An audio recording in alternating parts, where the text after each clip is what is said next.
shadows of the golden city. Close your eyes and let the weight of the day slide off your shoulders, imagining yourself standing on the banks of the Arno River, in a time long before engines and electric lights, where the only sounds are the rhythmic lapping of dark water against stone and the distant melodic tolling of a church bell signaling the end of the day. The air smells of beeswax candles, damp river clay, and the faint, sweet smoke of a wood fire drifting from a chimney pot, grounding you in a moment that feels both ancient and incredibly present. Machiavelli, the man who taught power to lie, documentary to fall asleep to. In the quiet hours of the night, when the world seems softer and thoughts begin to slow, there is a name that still whispers through the corridors of power. Not shouted, not celebrated aloud, but quietly studied, carefully applied, and rarely admitted. That name is Niccolo Machiavelli. He did not command armies. He did not wear a crown. Yet centuries after his death, rulers still think the way he taught them to think, calmly, coldly, without illusion. Machiavelli was born in Florence in 1469, a city alive with beauty and blood in equal measure. Florence was a republic, but only in name. Behind its marble churches and graceful palaces lay a brutal contest for control, where alliances shifted overnight and loyalty lasted only as long as it was useful. This was the world that shaped Machiavelli's mind. A world where moral purity rarely survived contact with reality, and idealism often led straight to ruin. As a young man, Machiavelli entered public service, working as a diplomat and civil servant for the Florentine Republic. He traveled across Italy and Europe, observing kings, popes, mercenaries, and tyrants at close range. He watched how power was actually exercised, not how philosophers wished it to be exercised. He saw rulers smile while planning betrayals, speak of virtue while preparing executions, and promise peace while sharpening their knives. Slowly, patiently, Machiavelli learned a lesson that most people avoid. Power does not reward goodness. It rewards effectiveness. Then, almost overnight, everything collapsed. In 1512, the Medici family returned to Florence and overthrew the Republic. Machiavelli was dismissed from office, arrested, tortured, and finally exiled to a small rural estate. He was no longer inside the halls of power. But now, for the first time, he was free to write about what he had truly seen. It was in this isolation that Machiavelli wrote The Prince. Not as a moral guide, not as a book about justice, but as a manual for survival in a dangerous political world. The book was short, calm, almost clinical in tone. And within its pages lay ideas that would scandalize generations. Machiavelli argued that a ruler must learn how not to be good. This was not because goodness was worthless, but because the world was unforgiving. A ruler who always told the truth would be destroyed by those who lied. A ruler who always kept promises would be outmaneuvered by those who broke them. In Machiavelli's view, morality without power was fragile, and power without strategy was suicidal. One of his most unsettling ideas was that it is safer for a ruler to be feared than loved. Love, he said, depends on loyalty, and loyalty fades when circumstances change. Fear, however, is more reliable. Fear endures, not cruelty for cruelty's sake, but controlled, calculated fear, enough to maintain order, not enough to provoke rebellion. This was not advice for monsters, but for survivors. Machiavelli also taught that appearances matter more than reality. A ruler does not need to be virtuous. He only needs to appear virtuous. Mercy, honesty, compassion. These are tools, not obligations. They should be displayed when useful and concealed when dangerous.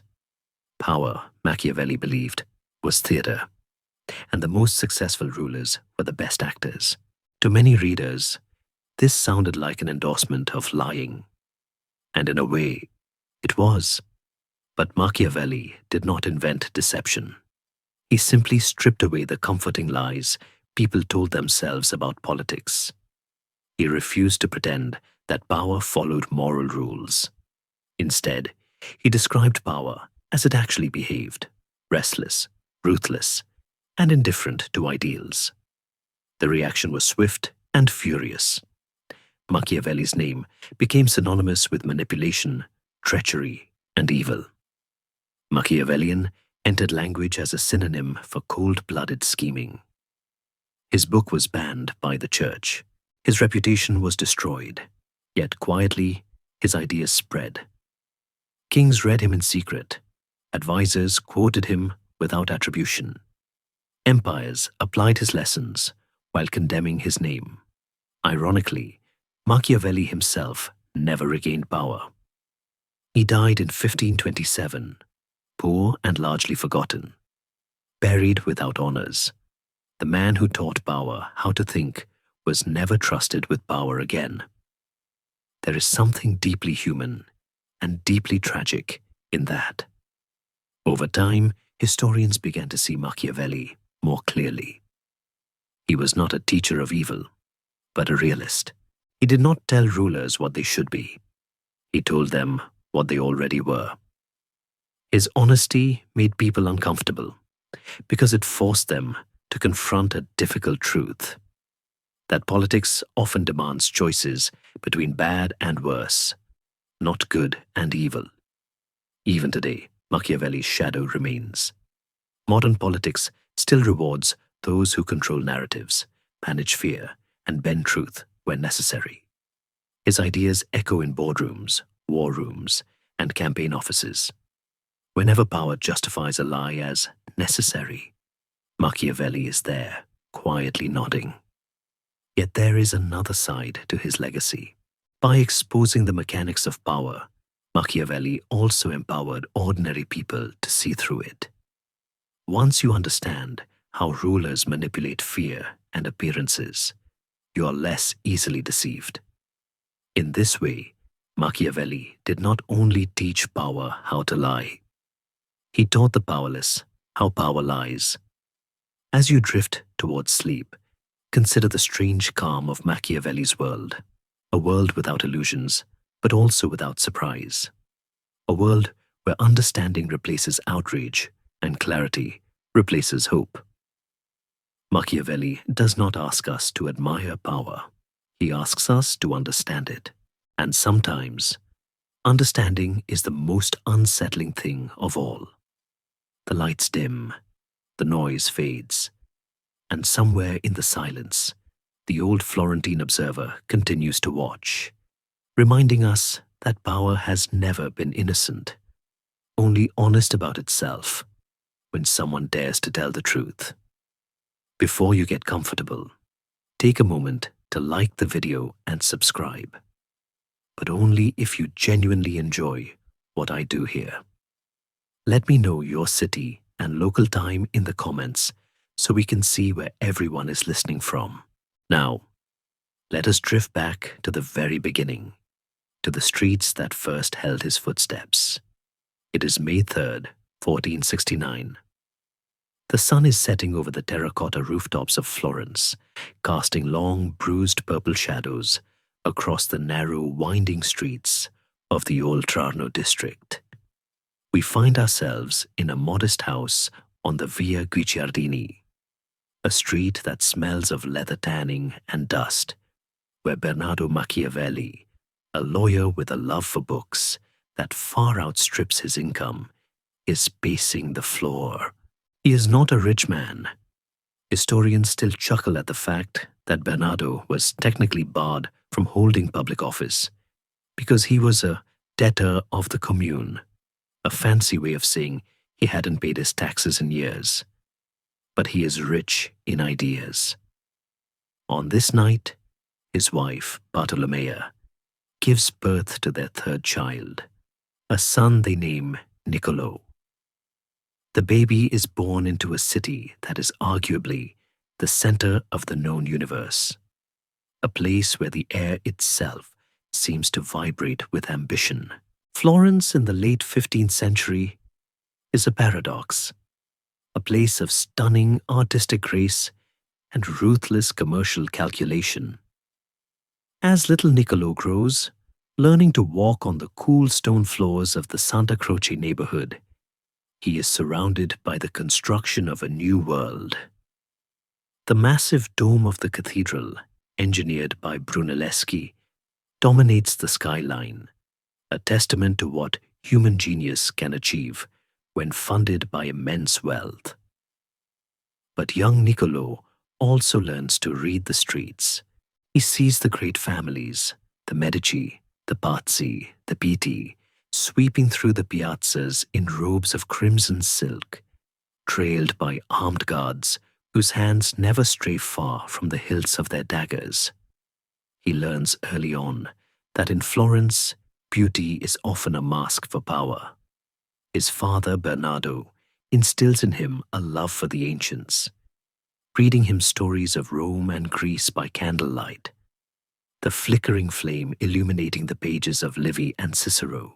You can imagine the scene, the small boy sitting at his father's feet, the rough wool of his tunic scratching his skin, listening to tales of heroes who valued glory above life itself. It is a quiet, dusty education, far from the halls of princes, but it plants a seed. Niccolo begins to understand that history is not just a story of the past. It is a map for the present. He watches his father navigate the complex legal system of Florence, often coming home frustrated by a system that favors the strong over the just. And perhaps, in these early quiet moments, as the twilight deepens over the Arno and the first stars prick the Tuscan sky, the boy realizes that if he wants to survive in this golden, dangerous city, he will need more than just good intentions. He will need to see the world exactly as it is. The lesson arrives not in a classroom, but on a crisp Sunday morning in April 1478. The air in Florence is cool and carries the scent of lilies and damp stone, the city awakening under a sky of piercing, cloudless blue. It is Easter, the holiest day of the year, and the great bells of the cathedral Santa Maria del Fiore are calling the faithful to Mass. 9-year-old Niccolo is somewhere in the city that day, perhaps walking hand in hand with Bernardo, his small leather shoes scuffing against the cobblestones, or perhaps leaning out of a high window, watching the colorful river of humanity flow toward the Duomo. To a child, it looks like a festival. The Medici brothers, Lorenzo and Giuliano, are the center of the celebration, moving through the crowd like young gods, draped in velvet and surrounded by smiling friends. But the boy does not yet know that smiles in Florence are often just bared teeth waiting for a signal. Inside the cathedral, the atmosphere is thick with incense and the murmuring of thousands of prayers. The vast dome above seems to trap the sound, swirling it into a hum that vibrates in the chest.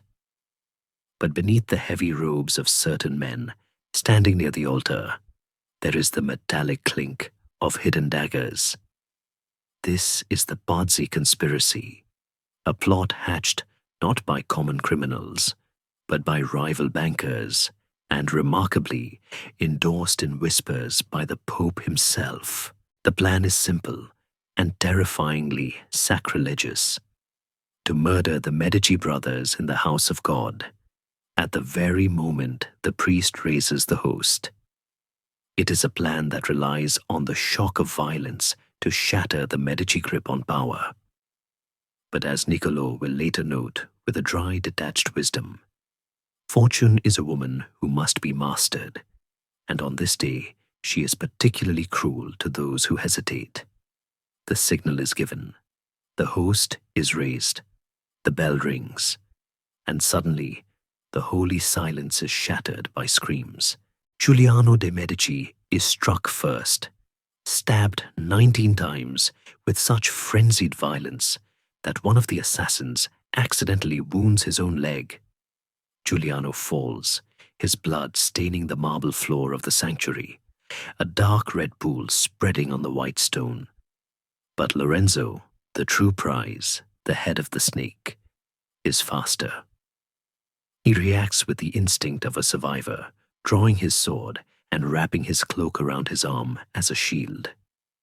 He fights his way toward the sacristy, the heavy bronze doors slamming shut behind him, saving his life by a matter of inches. The assassination is only half successful. And in the brutal mathematics of power, a half success is a total failure. Chaos spills out of the cathedral and floods the piazza. The conspirators, expecting the people of Florence to rise up and cheer for their liberation, run through the streets shouting, "Liberty, liberty!" But they have miscalculated the heart of the city. The Florentines do not want liberty from the Medici. They want the stability and gold that the Medici bring. The cry that goes up in response is not liberty, but ballet, ballet, balls, balls, a reference to the balls on the Medici coat of arms. It is a moment of dark absurdity, a city shouting about testicles while hunting for blood, proving that history often hinges on the strangest of slogans. The retribution is swift, terrifying, and absolute.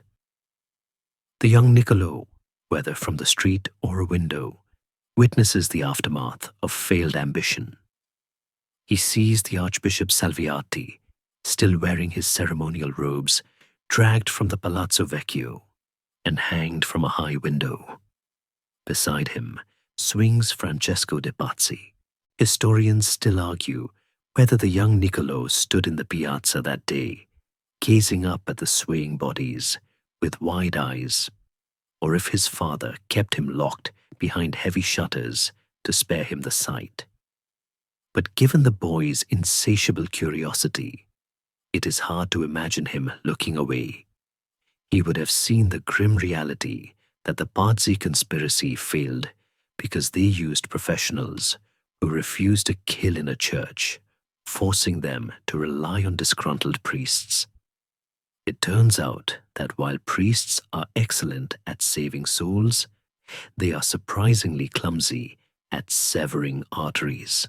This day burns a lesson into Machiavelli's developing mind, one that will surface decades later in his writing.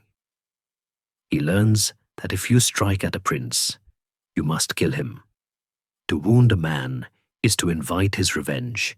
To destroy him is to secure your safety. It is a harsh truth, devoid of comfort, but he sees it proven in the piazza.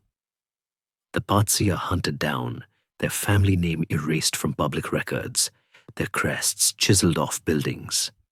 The Medici emerge not weaker, but infinitely stronger, their power cemented by the very act intended to destroy it.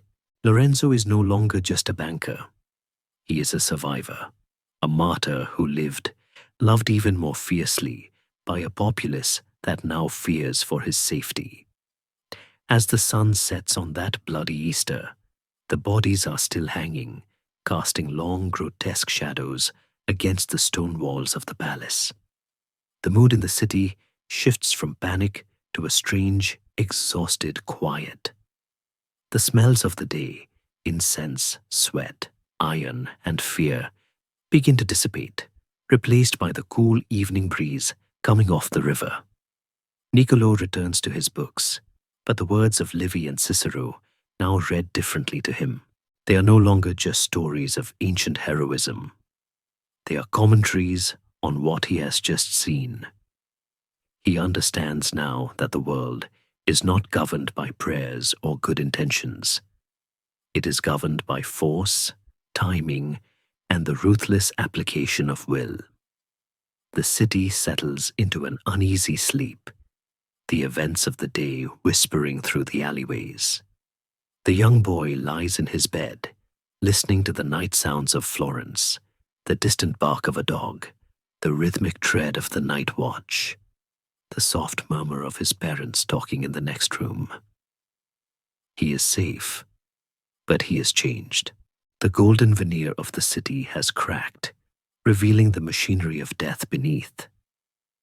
He realizes that civilization is a thin layer of ice over a deep, cold ocean, and one wrong step can plunge you into the dark. It is a terrifying thought for a child, yet it does not make him turn away. Instead, it draws him in. He wants to understand the ice. He wants to know why some men fall through and others skate safely to the other side. Years drift by, and the boy grows into a young man, tall and lean, with bright, searching eyes and a thin-lipped smile that suggests he knows a joke he isn't telling. He watches Lorenzo de' Medici, now the undisputed master of Florence, navigate the treacherous waters of Italian politics with a diplomat's grace. Lorenzo, known as the Magnificent, becomes a master of the balance of power, using money, art, and words to keep the peace. Machiavelli observes how Lorenzo charms his enemies and bribes his friends, maintaining the illusion of a republic while ruling as a king in all but title. It is a masterclass in soft power, a contrast to the bloody Sunday of 1478. But even magnificence is mortal.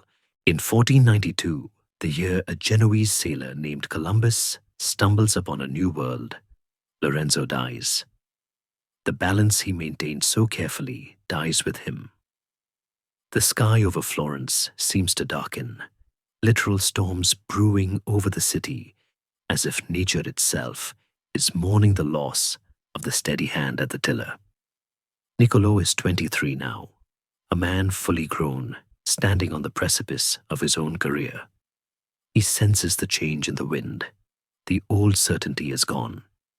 The Medici son who takes over, Piero, is arrogant and untalented, a dangerous combination that Machiavelli notes with silent disapproval. He sees that power is not hereditary. It is not in the blood, but in the mind. And Piero's mind is weak. Florence becomes restless. The people who once cheered ballet now mutter in the marketplaces.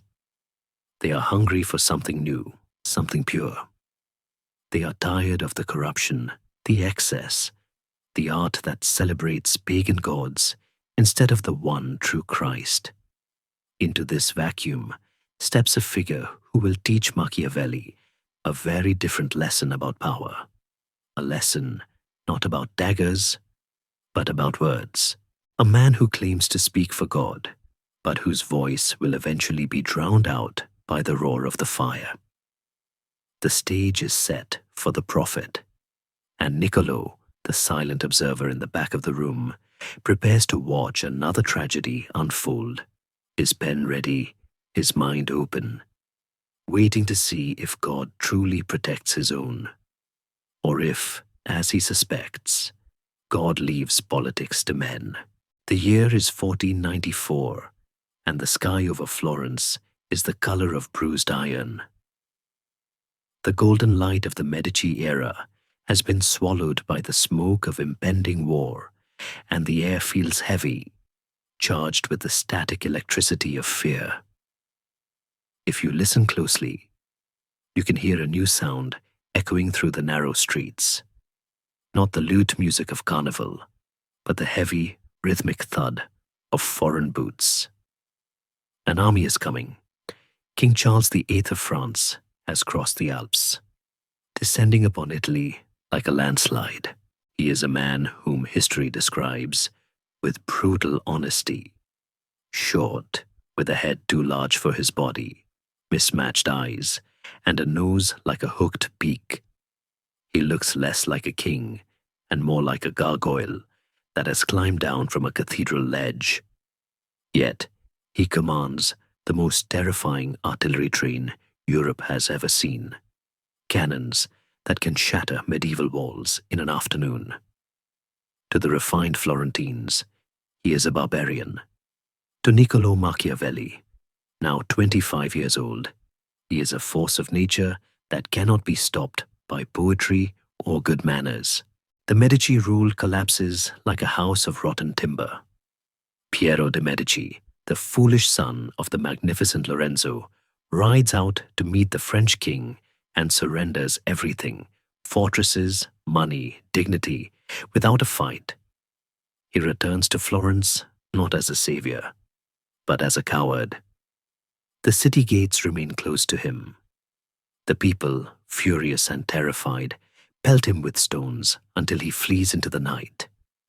The dynasty that built the modern world is gone in a single weekend. And into the vacuum steps a man who is the complete opposite of a Medici prince. He is Girolamo Savonarola, a Dominican friar with deep-set, burning eyes and a voice that sounds like tearing metal. He does not offer gold, he offers damnation. He does not promise festivals, he promises fire. Machiavelli stands in the crowded nave of San Marco, wrapped in his cloak against the damp chill, watching the friar preach. The church is packed so tight that the heat of thousands of bodies creates a fog near the ceiling. Savonarola screams from the pulpit, his bony finger stabbing the air, proclaiming that the French invasion is the sword of the Lord, sent to punish Florence for its sins, its art, and its luxury. The people weep. They tear at their clothes. They are terrified, and in their terror, they hand the city to the friar. Florence, the cradle of the Renaissance, suddenly becomes a theocracy. Jesus Christ is declared the King of Florence. It is a surreal transformation, as if a bustling stock exchange were suddenly converted into a monastery overnight.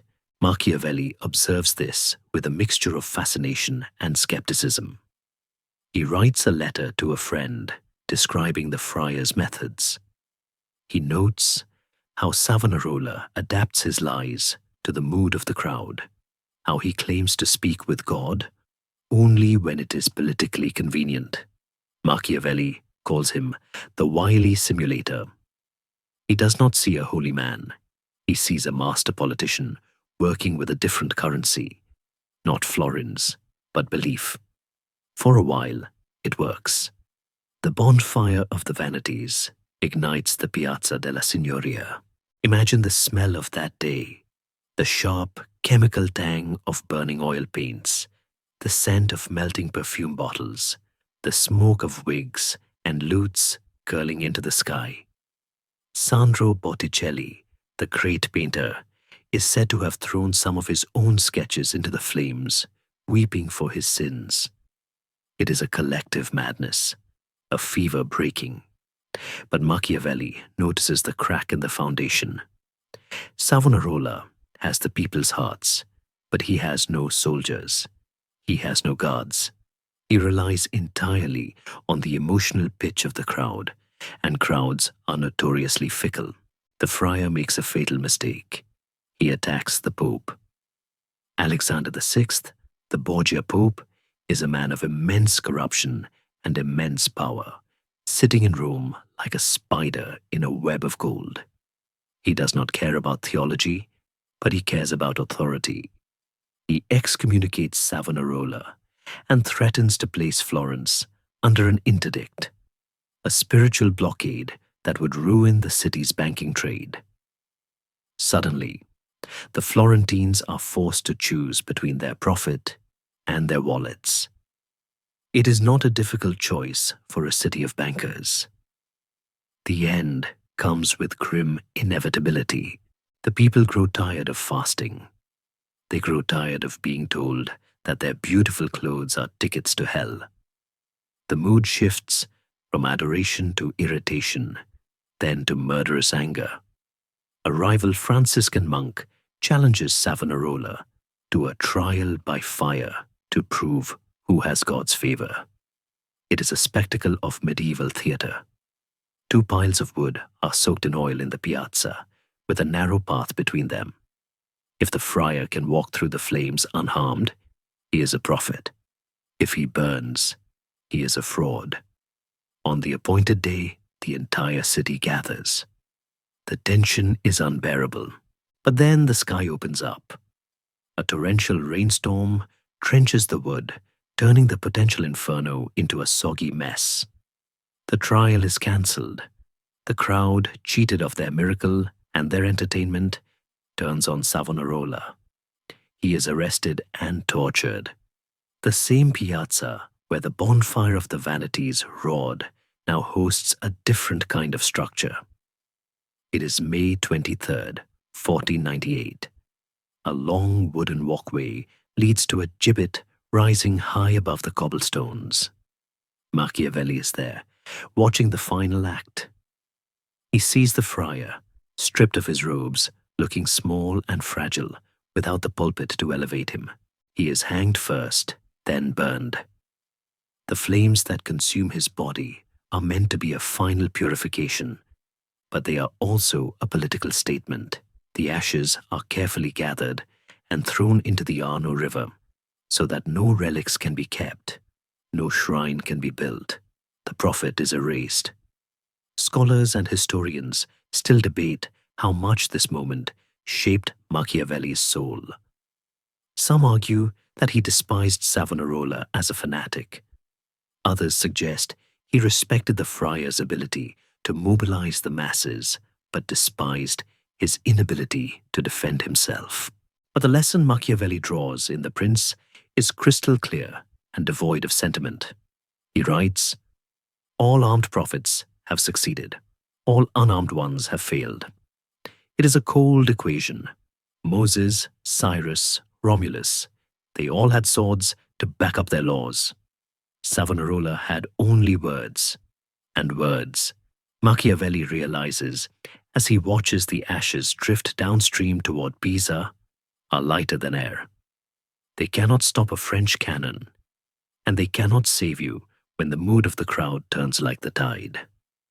With the friar gone, the Republic needs new blood. It needs men who are not mystics, but administrators. Men who can write letters, negotiate treaties, and look a foreign king in the eye without blinking." A few weeks after the execution, a 29-year-old Niccolò Machiavelli is nominated for a post in the government. He is not a noble. He is not rich. He has no powerful patron. But he has a mind that cuts like a diamond, and he is willing to work for a salary that would barely feed a horse. He is appointed as the secretary of the Second Chancery. The title sounds dry, bureaucratic, dusty, but it is the key to the world. As he walks into the Palazzo Vecchio for his first day of real work, the smell of smoke has finally faded from the piazza, replaced by the scent of ink and parchment.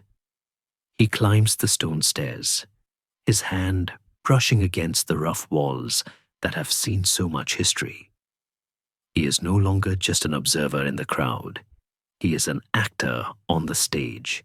He enters his office, a room with a high window overlooking the tiled roofs of the city he loves, with a complicated, painful love. He dips his quill into the inkwell. The time for listening to prophets is over. The time for managing the chaos has begun. He sits at his desk, and for the first time, he feels the hum of the state beneath his fingertips. A machine that needs constant oiling, constant watching, and constant repair. He is ready to serve. The Palazzo Vecchio is a fortress of stone that anchors the center of Florence, its crenellated tower rising like a warning finger against the sky. To the tourist, it is a monument. To Niccolò Machiavelli, it is an office. And in the summer of 1498, it becomes his entire world. Imagine walking into that building now, leaving the bright, hard sunlight of the piazza for the cool, echoing gloom of the interior. The air here is different, stagnant, smelling of old parchment, melting sealing wax, and the dry mineral scent of sandstone that has absorbed centuries of secrets. This is the engine room of the Republic, and Niccolo has just been handed the keys to one of its most vital gears. He is appointed head of the Second Chancery. It is a prestigious title, but in the bureaucratic labyrinth of Florence, titles can be deceiving. While the First Chancery handles high diplomacy and correspondence with kings, the Second Chancery is tasked with the gritty, unglamorous reality of internal affairs and, crucially, the management of war. He is also made secretary to the Ten of Liberty and Peace, a committee with a beautifully ironic name, for they are effectively the Ministry of War. Their job is not to secure peace, but to manage the messy, bloody business of hiring mercenaries and retaking rebellious territories. Picture him there, settling into his workspace. He is 29, his face thin and alert, his dark hair cut short, in the practical style of a man who has no time for vanity.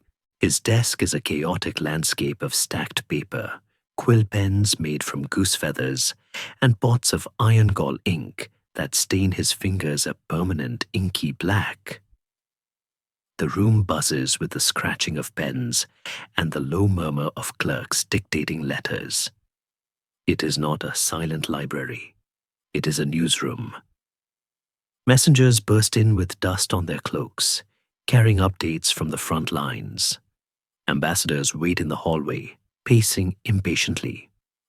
And in the center of it, all sits Niccolo, filtering the noise, translating the chaos of the world into clear, precise Tuscan prose.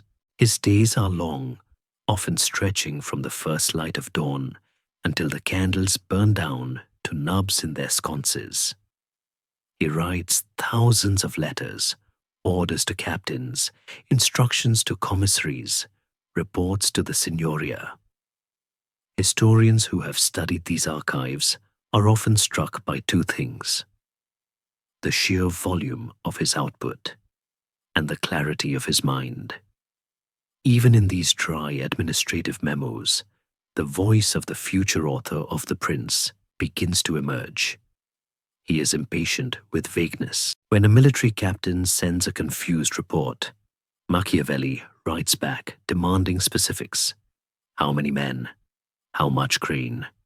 What is the enemy doing right now? He learns that in the business of statecraft, ambiguity is not a stylistic choice. It is a death sentence. But there is a scholarly debate that hovers over this period of his life. Some historians argue that Machiavelli was merely a functionary, a high-level clerk who simply wrote down what his masters decided. They see him as a passive instrument of the Ten. Others, looking closer at the margins of his letters and the growing trust placed in him, argue that he quickly became the brain behind the hand. The magistrates of the Ten served only 6-month terms. They came and went, often incompetent, often distracted by their own businesses. Machiavelli stayed. He became the institutional memory of the Republic. He knew where the bodies were buried, which mercenary captain was lying about his troop numbers, and which fortress wall was crumbling.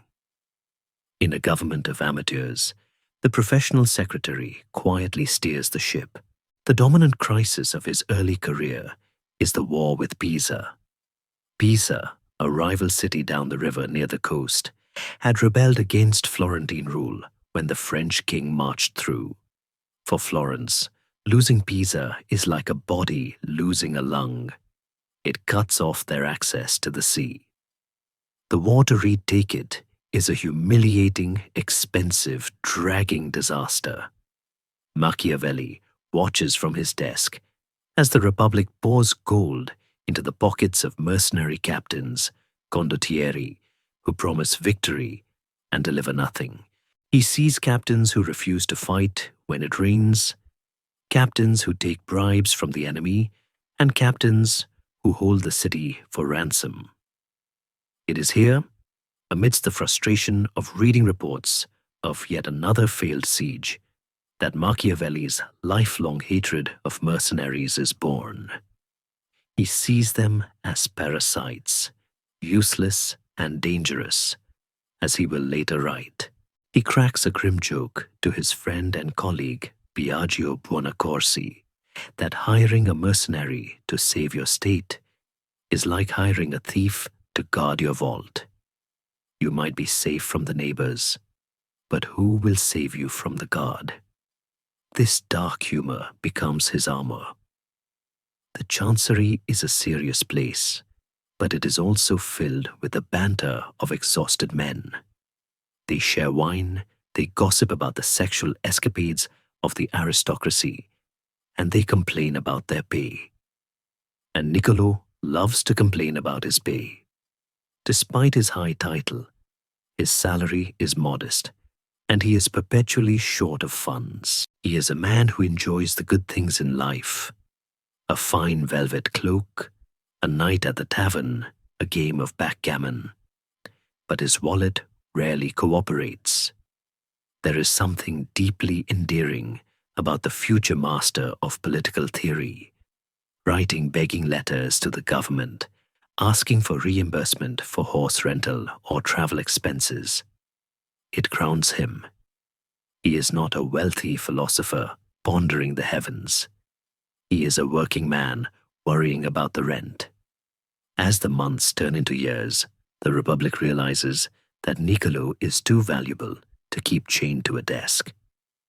He has a way with people.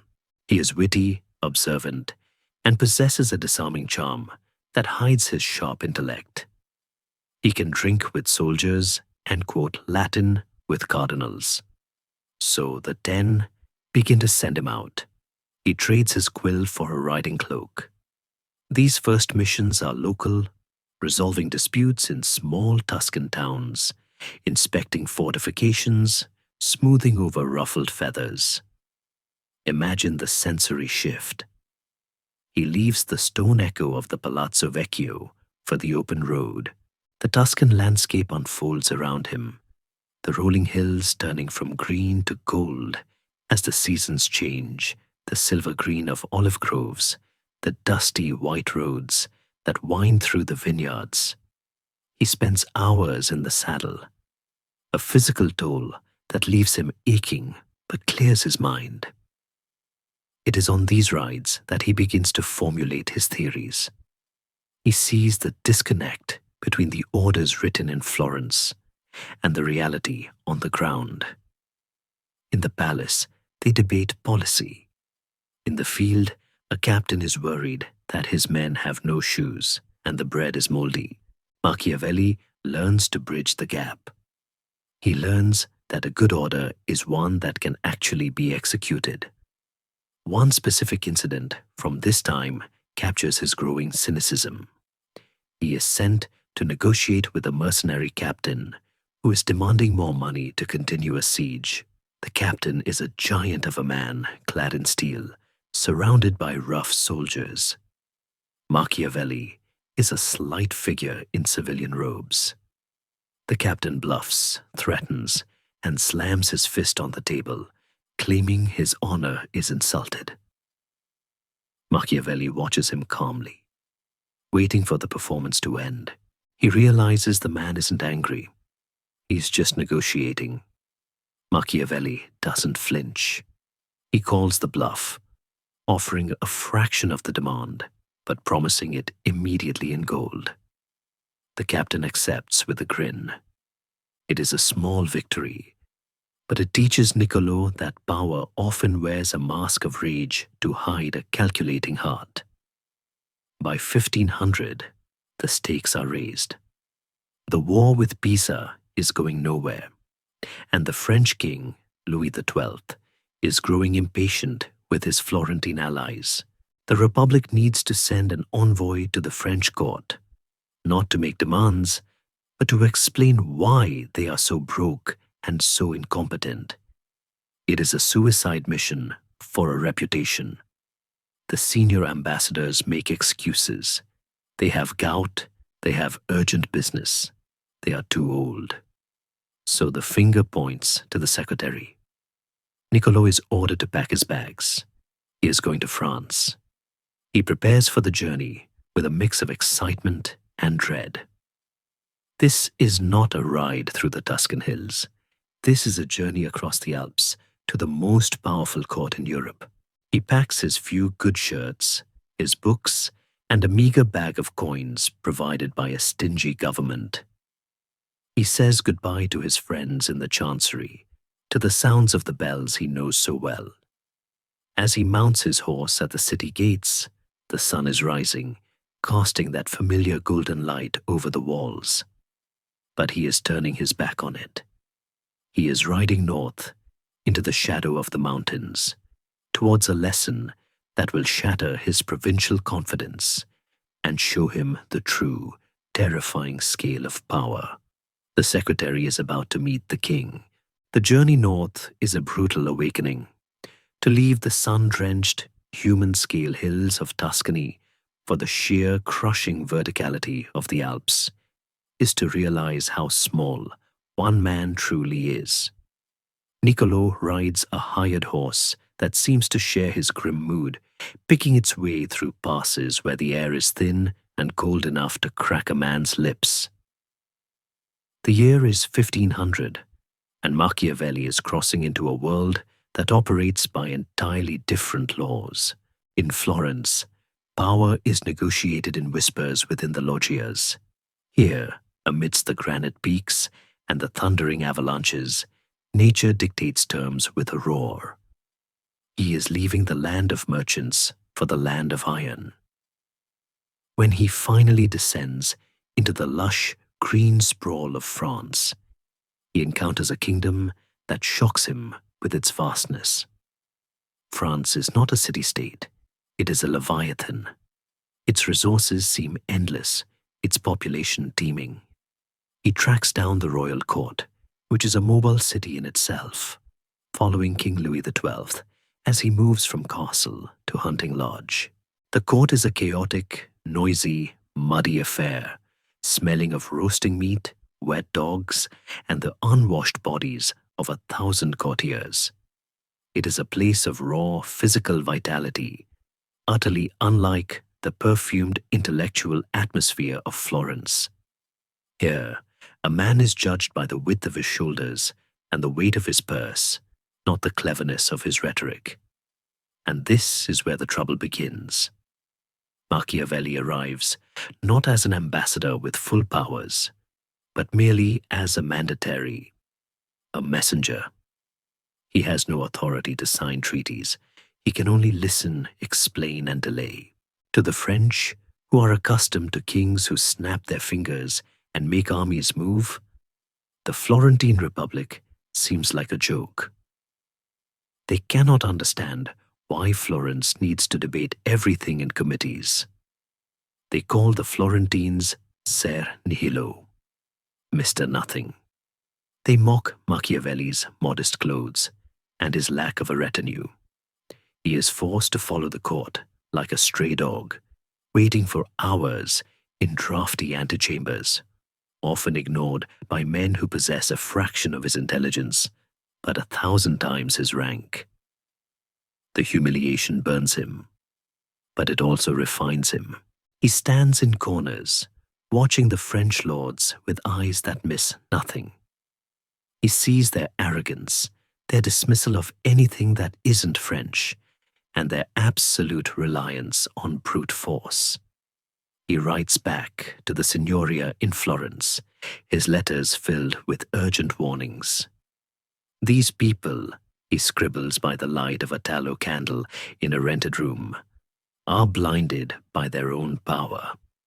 They do not understand the art of the state. But he also realizes a terrifying truth. Florence's intricate logic means nothing to a man holding a sword. You cannot argue a cannonball out of the air. The climax of this diplomatic collision occurs in a conversation that Machiavelli will later immortalize. He finds himself face to face with the Cardinal of Rouen, Georges d'Amboise. The Cardinal is the king's right hand, a man of immense girth and immense power, who looks at the slender Florentine with a mix of pity and annoyance. D'Amboise boasts that the French will soon swallow up Italy because the Italians are weak and divided. He looks down his nose at Machiavelli and says, with a sneer, "The Italians do not understand war." It is a moment where a lesser man would have bowed and retreated. But Niccolo, tired, broke, and far from home, sharpens his wit like a stiletto. He looks the cardinal in the eye and replies softly but distinctly, "And the French do not understand the state. For if they did, they would not have allowed the church to grow so powerful." It is a devastating retort. In one sentence, he points out that by strengthening the Pope to help them conquer Naples, the French are actually creating the very rival that will eventually drive them out of Italy. He diagnoses their strategic blindness in real time. The cardinal is left spluttering, but the lesson sticks with Machiavelli more than the Frenchman. He realizes that intelligence without arms is just witty suicide. He has won the argument, but Florence is still losing the war. Scholars often point to this mission as the moment Machiavelli stopped being a Florentine provincial and became a European thinker. He stops believing that the world revolves around the Piazza della Signoria. He sees that the slow, deliberative Republican process, the committees, the voting, the checks and balances, is a fatal handicap in a world of absolute monarchs. The French king decides and acts in the same hour.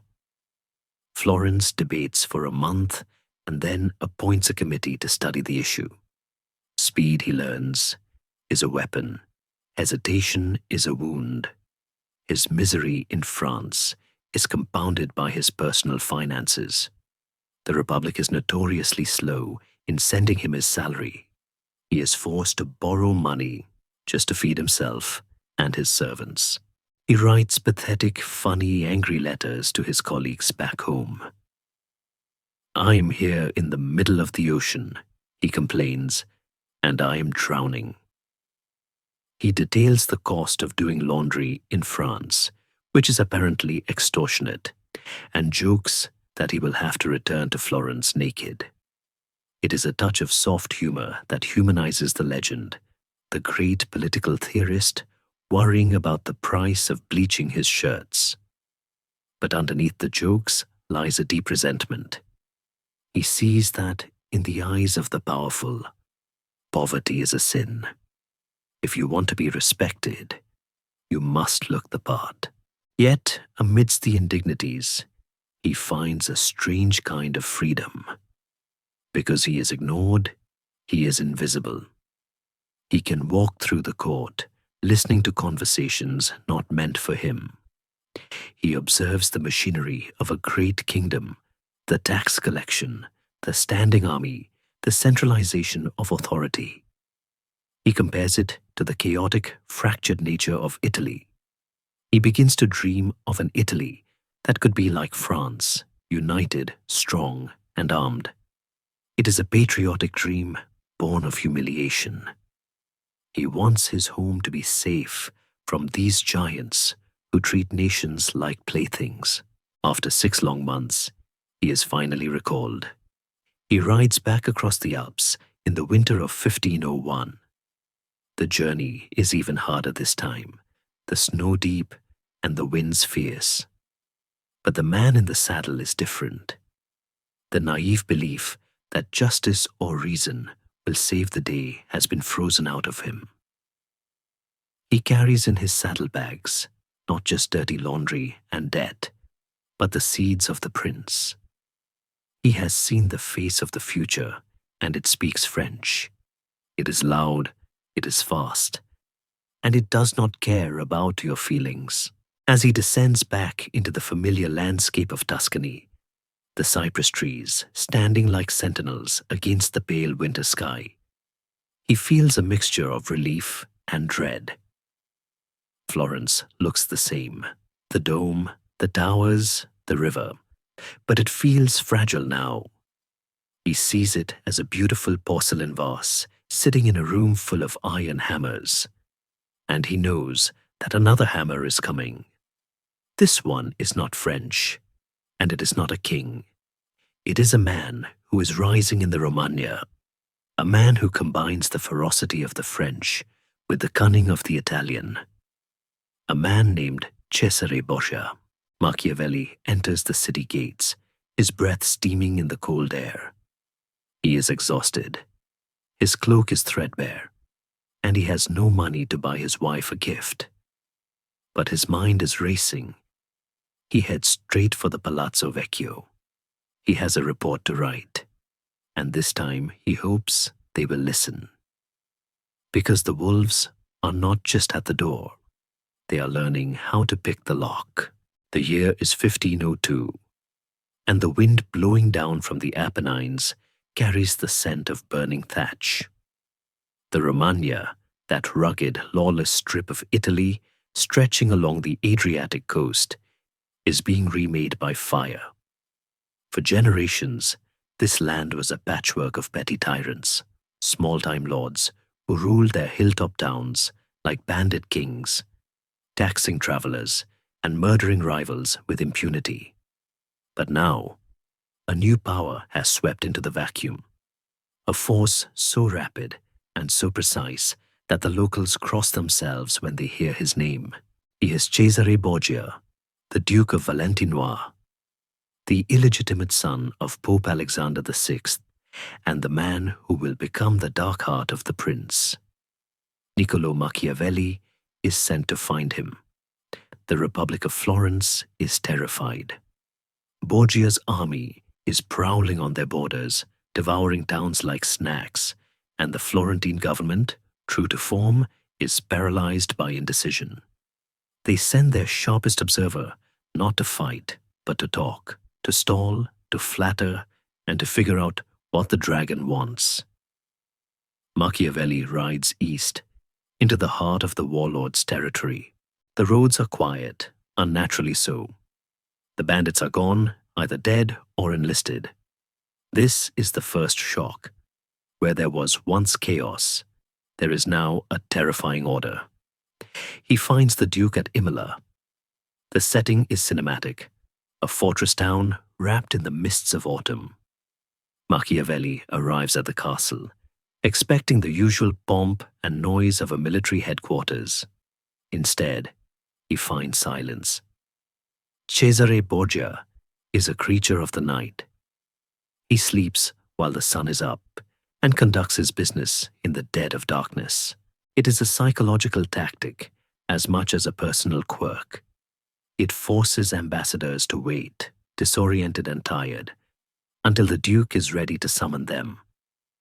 Machiavelli waits.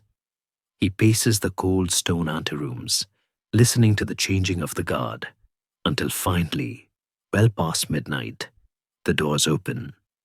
Cesare Borgia is 27 years old, 2 years younger than Machiavelli, but he carries himself with the weight of an emperor. He is shockingly handsome, tall, athletic, with flaming red hair and eyes that observers describe as unfathomable. He is dressed simply but expensively in black velvet, a stark contrast to the garish silks of other Italian lords. He does not shout. He speaks in a low, even voice that forces you to lean in. When Machiavelli enters, Borgia does not offer pleasantries. He stares at the Florentine with a look of predatory boredom. He knows Florence is weak. He knows their government is a mess of committees. And he lets Machiavelli know that he has no patience for it. The Signoria are my friends, Borgia says, his voice like dry leaves. But they take too long to decide. In war, time is not a commodity you can hoard.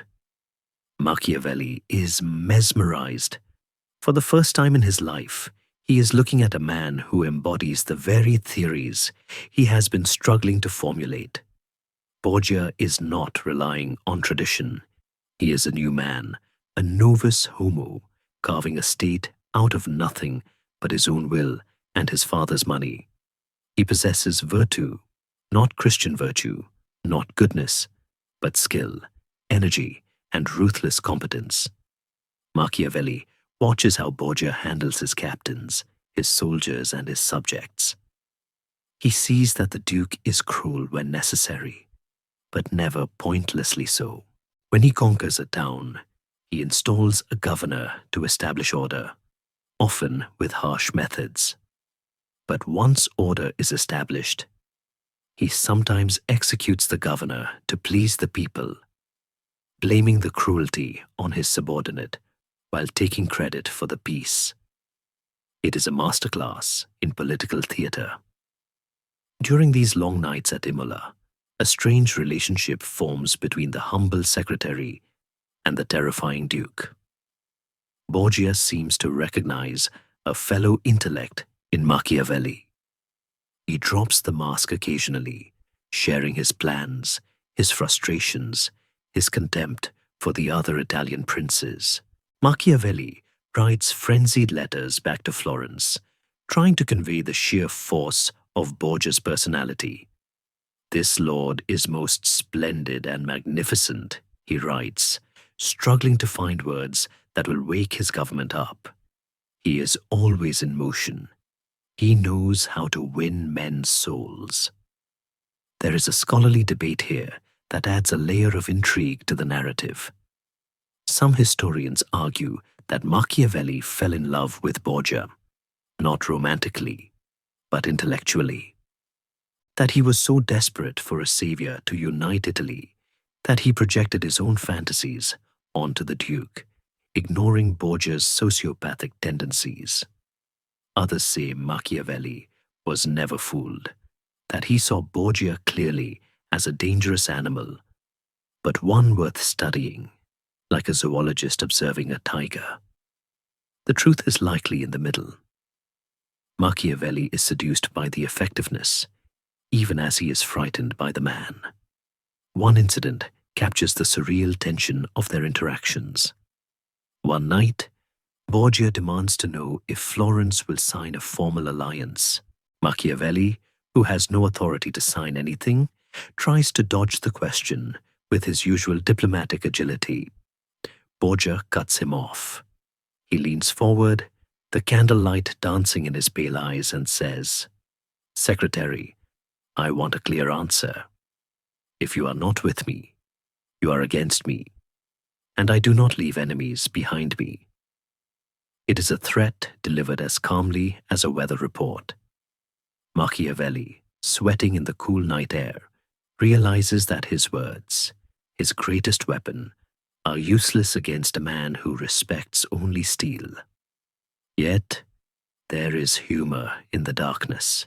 Machiavelli, ever the realist, finds himself navigating the absurdities of the court. He complains about the lack of good wine in Imola. He jokes about the Duke's courtiers, who are so terrified of Borgia that they practically stop breathing when he enters the room. He writes to his friends about the challenges of finding a laundrywoman in a war zone. These small human details remind us that even in the presence of history's monsters, life, with all its inconveniences, goes on.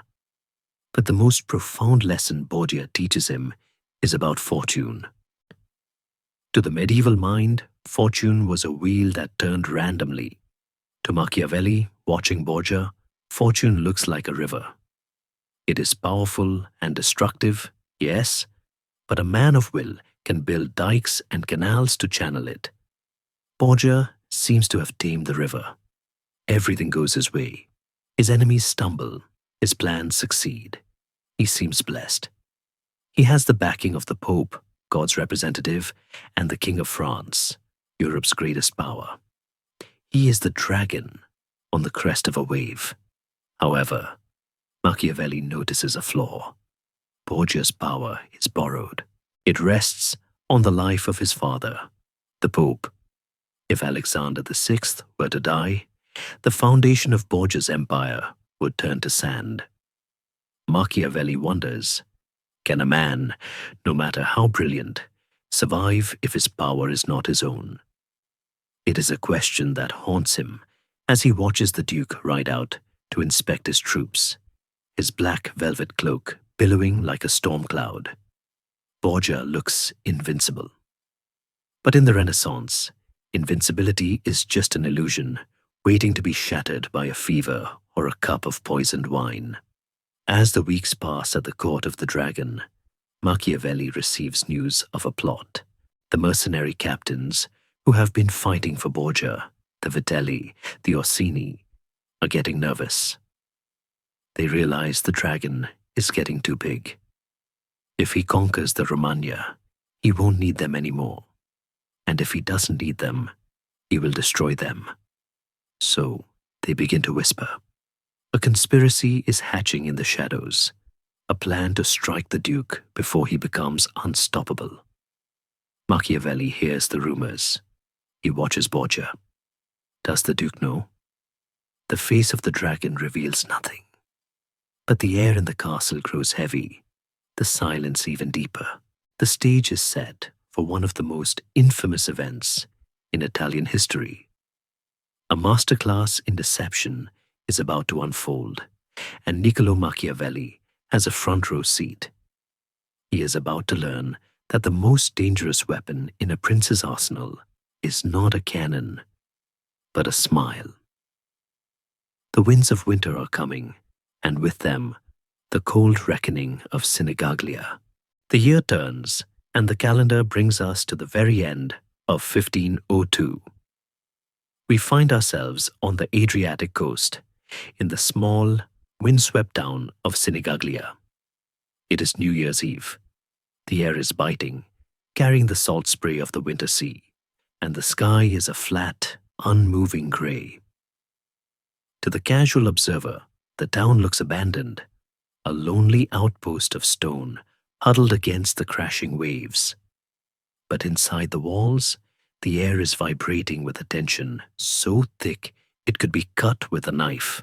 This is the setting for what historians have called the Magnificent Deception, a moment of political theater so ruthless and so perfectly executed that it will leave Machiavelli breathless with a strange, dark admiration. The background is a deadly game of chess.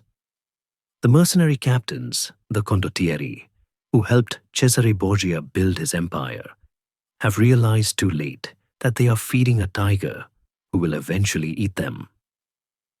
Men like Vitellozzo Vitelli and Oliverotto da Fermo, hard-bitten killers who have spent their lives selling violence to the highest bidder, have panicked. They formed a conspiracy against the Duke, meeting in secret to plot his downfall. They even won a few skirmishes. But Borgia, the master of psychological warfare, did not counterattack with armies. He attacked with kindness.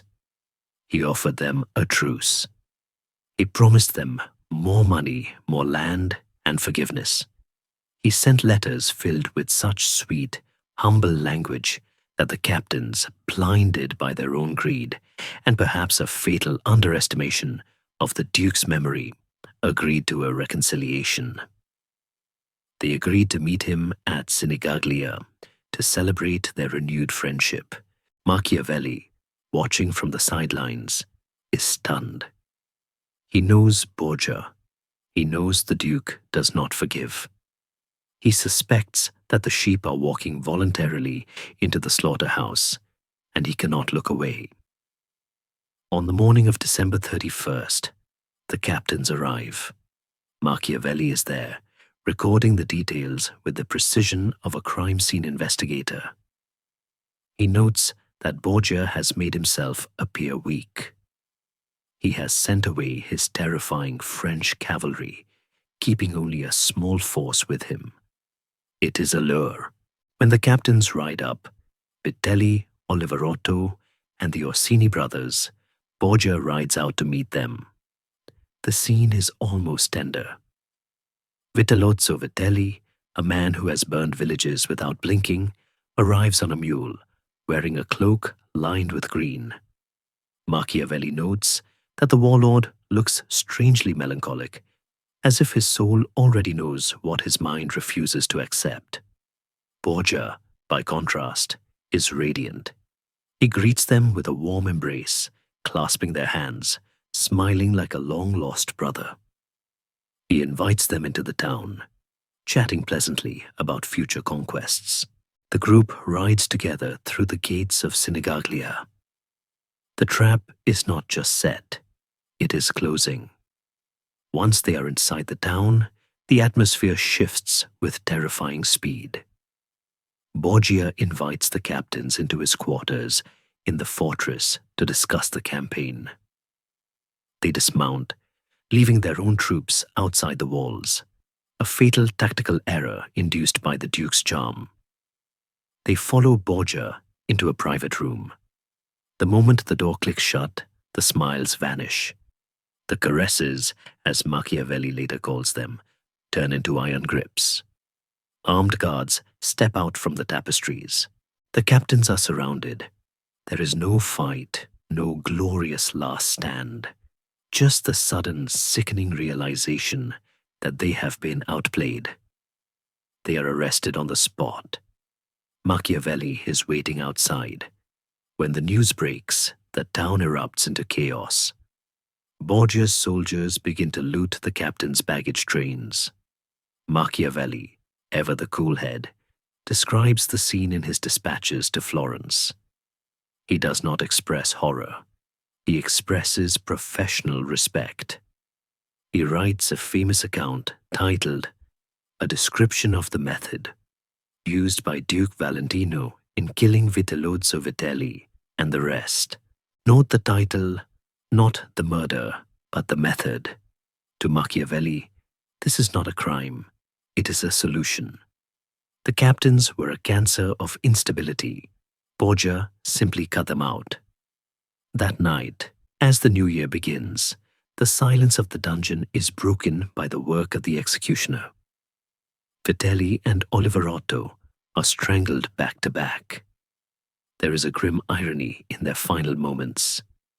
Oliverotto, a man who murdered his own uncle to seize power, spends his dying breath blaming everything on Vitelli, trying to rat out his partner to save his own skin.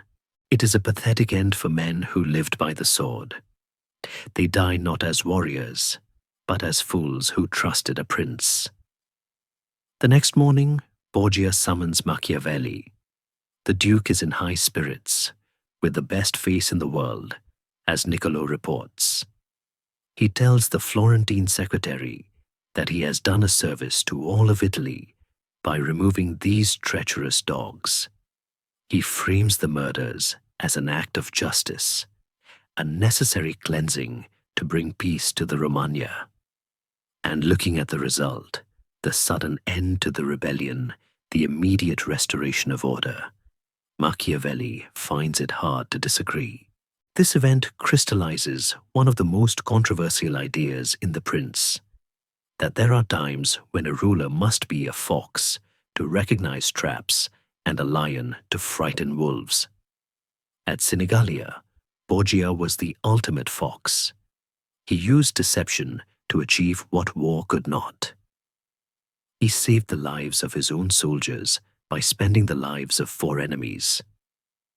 To Machiavelli's mathematical mind, this is an economy of violence. It is cruel, yes, but it is well-used cruelty. It prevents a longer, bloodier war. Scholars still debate whether Machiavelli embellished the events of Sinigaglia to make Borgia seem more godlike in his competence.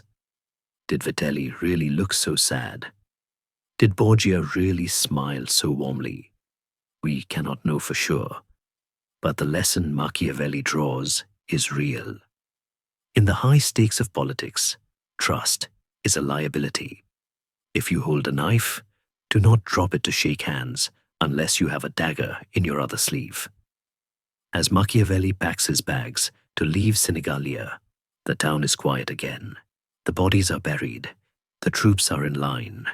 The Duke is undisputed master of the region. Niccolo rides back toward Florence, his mind buzzing with the dark perfection of what he has seen. He has witnessed the power of the lie when told with absolute conviction. He has seen that a prince who knows how to deceive can control the minds of men more effectively than one who only knows how to fight.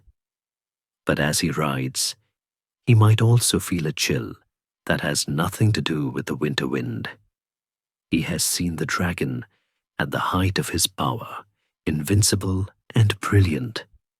But the wheel of fortune never stops turning. And the higher you climb, the longer the fall. Borgia seems untouchable now. But in the distance, the bells of Rome are preparing to toll for a change that no amount of cunning can predict. The observer is about to learn that even the perfect prince is mortal. The narrative wheel turns to the sweltering summer of 1503, bringing us to the eternal city of Rome. But this is not the Rome of holiday postcards or marble grandeur. It is a city simmering in a malaria-infested heat, a place where the air hangs heavy and yellow, smelling of the stagnant marshes of the Tiber and the refuse of a crowded populace. It is August, the cruelest month in the Roman calendar, when the wealthy flee to the hills and Roman fever stalks the streets like a silent assassin. The stage is set for a reversal of fortune so complete, so sudden, and so devastating that it will haunt Machiavelli's writings for the rest of his life. The drama begins at a garden party. It sounds innocuous enough. A dinner hosted by Cardinal Adriano da Corneto in the cool of the evening. Pope Alexander VI and his son Cesare Borgia are the guests of honor. History has wrapped this night in a thick layer of myth. The popular story, whispered by enemies and dramatized by playwrights, is that the Borgias, those masters of poison, intended to kill the cardinal with a bottle of Cantarella-laced wine to seize his wealth. But in a twist of divine irony, a servant confused the bottles, and the poisoners drank their own brew. It is a perfect story, satisfying in its poetic justice. However, most modern historians, and likely Machiavelli himself, lean toward a less theatrical but equally deadly explanation: mosquitoes. The guests likely contracted malaria, the fever that has defended Rome more effectively than any wall. Within days, both the Pope and the Duke are struck down. The 72-year-old pontiff, a man of immense physical vitality, crumbles. He burns with fever, his body rebelling against him. On August 18th, the most powerful man in Christendom confesses his sins and dies. The confusion is so great that his body is left unattended for hours, bloating rapidly in the summer heat until it has to be forced into a coffin that is too small. A grotesque end for a man who lived for grandeur. Cesare Borgia, the dragon, does not die. But he might as well have.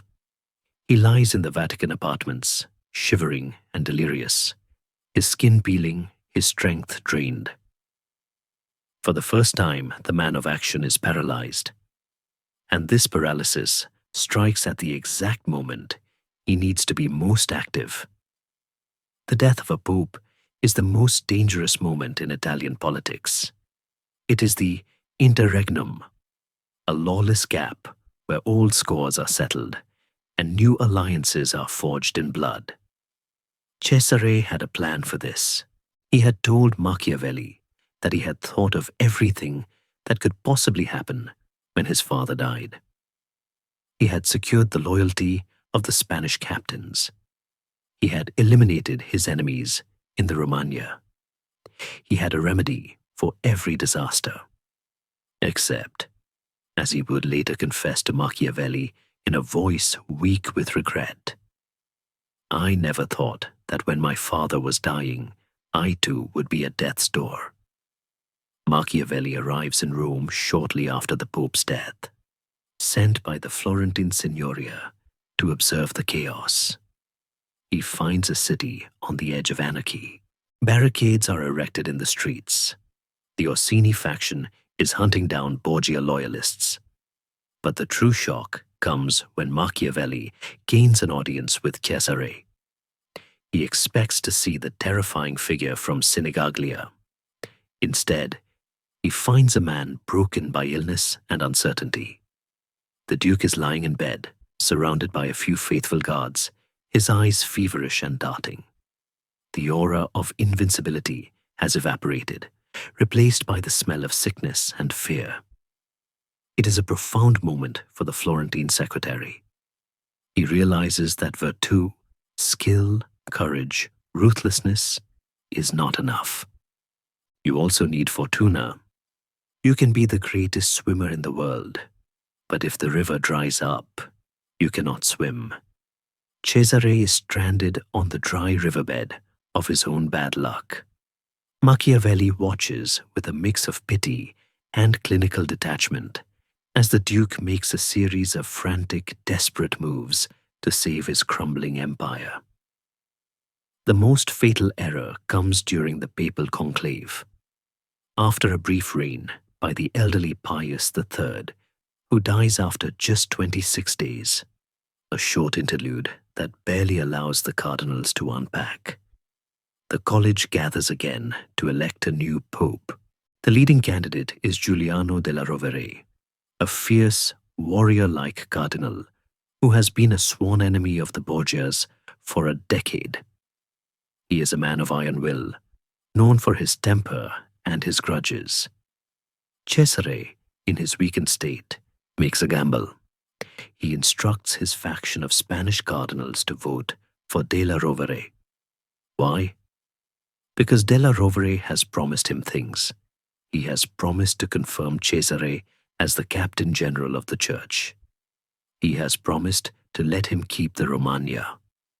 He has smiled and given his word.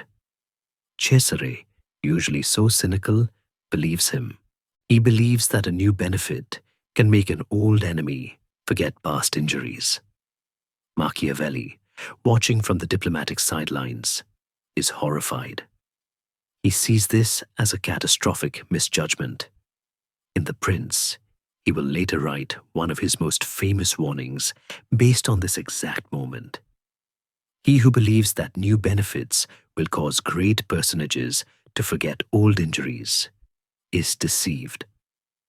Machiavelli knows that della Rovere hates the Borgias with a passion that transcends politics.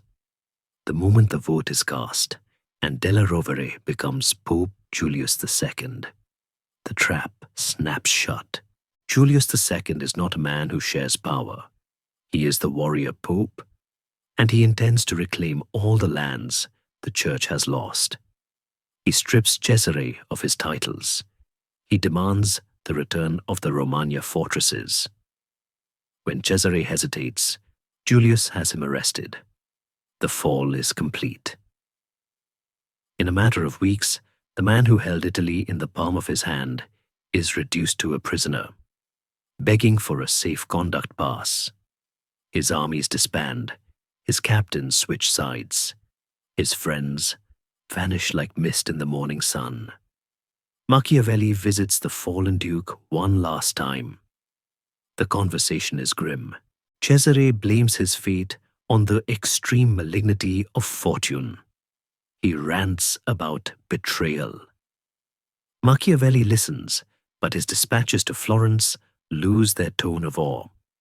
He begins to speak of Cesare in the past tense, even while the man is still standing before him. The dragon has become a cautionary tale. He is no longer a political force. He is a ghost haunting the Vatican hallways. Scholars debate whether Machiavelli was too harsh on Cesare in the end. Could anyone have survived such a perfect storm of bad luck? Perhaps not. But Machiavelli's point is that a prince must never rely on the promises of others, especially those he has wronged. Cesare's reliance on the new pope's word was a lapse in cynicism, a momentary slip into hope. And in Machiavelli's world, hope is a dangerous drug. As the year 1503 draws to a close, Cesare is shipped off to Spain, eventually to die fighting in a minor skirmish in Navarre. A lonely, obscure death for a man who once dreamed of a united Italy. But in Rome, a new giant is rising. Pope Julius II is stepping onto the stage, a man of white beard and fiery temper who wears armor under his robes and hits his assistants with a cane when they annoy him. He is a different kind of animal, not a fox like Cesare, but a lion, a roaring, tearing lion. Machiavelli packs his bags in Rome, preparing to return to Florence. He leaves behind the ruins of the Borgia ambition. The lesson he carries home is heavy. Fortune is a woman, he will write, and she is often attracted to the young and the bold. But she is also capricious. She gave Cesare the world, and then with a shrug, she took it back. Niccolo rides north through the winter chill, his mind already turning to the new reality. The Borgias are history. The era of the warrior pope has begun. And Florence, poor, unarmed Florence, is once again directly in the path of the storm. The year moves forward to 1506, and the landscape shifts from the treacherous, quiet corridors of the Vatican to the dusty, open roads of the Apennines. The air here is thin and sharp, smelling of crushed sage, horse sweat, and the ozone tang of an approaching storm. We are on the march. But this is no ordinary military procession. At the head of the column rides a figure who defies every convention of his office. He wears a helmet instead of a mitre, a breastplate beneath his velvet cape, and he screams orders at his generals with a vocabulary that would make a sailor blush. This is Pope Julius II, the man they call Il Papa Terribile, the terrible Pope. And riding in his wake, dusting the grit from his eyes and trying to make sense of the madness, is our faithful observer, Niccolo Machiavelli. Florence has sent Machiavelli to accompany the Pope not out of piety, but out of panic. Julius has decided to reconquer the Papal States, specifically the cities of Perugia and Bologna, which have fallen under the control of local tyrants. It is a bold, almost insane plan. The Pope has no money, a ragged army, and no clear alliances. By all the rules of logic and strategy, the rules Machiavelli cherishes, this campaign should end in disaster. A 63-year-old pontiff leading a charge against fortified cities is a recipe for embarrassment. Yet Machiavelli watches in stunned silence as the impossible happens. The first stop is Perugia. The city is ruled by Giampaolo Baglioni, a tyrant famous for his cruelty and his incestuous family dramas. He is a man who has murdered his way to the top, a wolf in a city of wolves. Machiavelli expects a siege. He expects Baglioni to lock the gates, man the walls, and defy the Pope. Instead, Julius does something that leaves the military tacticians gaping. He simply rides into the city. He does not wait for his French allies. He does not wait for his heavy artillery. He leaves his own army behind and enters the fortress of his enemy with only a small bodyguard of cardinals and priests. It is a moment of breathtaking recklessness. Baglioni has the Pope in the palm of his hand. He could arrest him, kill him, and arguably end the papal threat for a generation. Machiavelli, observing from the sidelines, holds his breath. He analyzes the situation with his usual cold clarity. Baglioni is a criminal. He has committed every sin in the book. Why stop now? Why not commit the ultimate crime and kidnap the Vicar of Christ? It would be the logical, ruthless move. But Baglioni freezes, confronted by the sheer blazing audacity of the old man in white. The tyrant crumbles. He meekly submits, allowing the Pope to take the city without a shot being fired. Machiavelli is furious, not at the Pope, but at Baglioni. In his dispatches and later in his discourses, he criticizes Baglioni for not having the courage of his evil. He argues that men are often willing to be petty criminals, but they shrink from being gloriously wicked. Baglioni could have achieved immortal fame by capturing the Pope. Instead, he allowed himself to be bullied by an unarmed old man. It is a strange, dark lesson. If you are going to be a villain, go all the way. Hesitation is the hallmark of the mediocre. Julius, meanwhile, doesn't stop to celebrate. He pushes on toward Bologna. The march is grueling. The Pope, driven by a furious internal energy, outpaces his younger aides. He crosses rivers that are swollen with autumn rain. He sleeps in tents, and he berates anyone who suggests slowing down. Machiavelli writes home, describing the Pope's furious impetuosity. He notes that Julius acts without advice, without preparation, and seemingly without fear. He is a force of nature, a hurricane in holy robes. And again, it works. The Bentivoglio family, who rule Bologna, are terrified by the approaching storm. The French king, initially hesitant, is swept up in the Pope's momentum and sends troops to help. Bologna falls. The Pope enters the city in triumph, passing under arches of flowers, while Machiavelli stands in the cheering crowd, shaking his head in disbelief. He has just witnessed a man break every rule of prudence and win everything. This campaign sparks a profound philosophical crisis for Machiavelli, one that scholars argue is central to his worldview. He has always believed in the study of history, in calculation, in weighing risks. But Julius II proves that sometimes calculation is the enemy. Sometimes the sheer speed of action overwhelms the enemy's ability to react.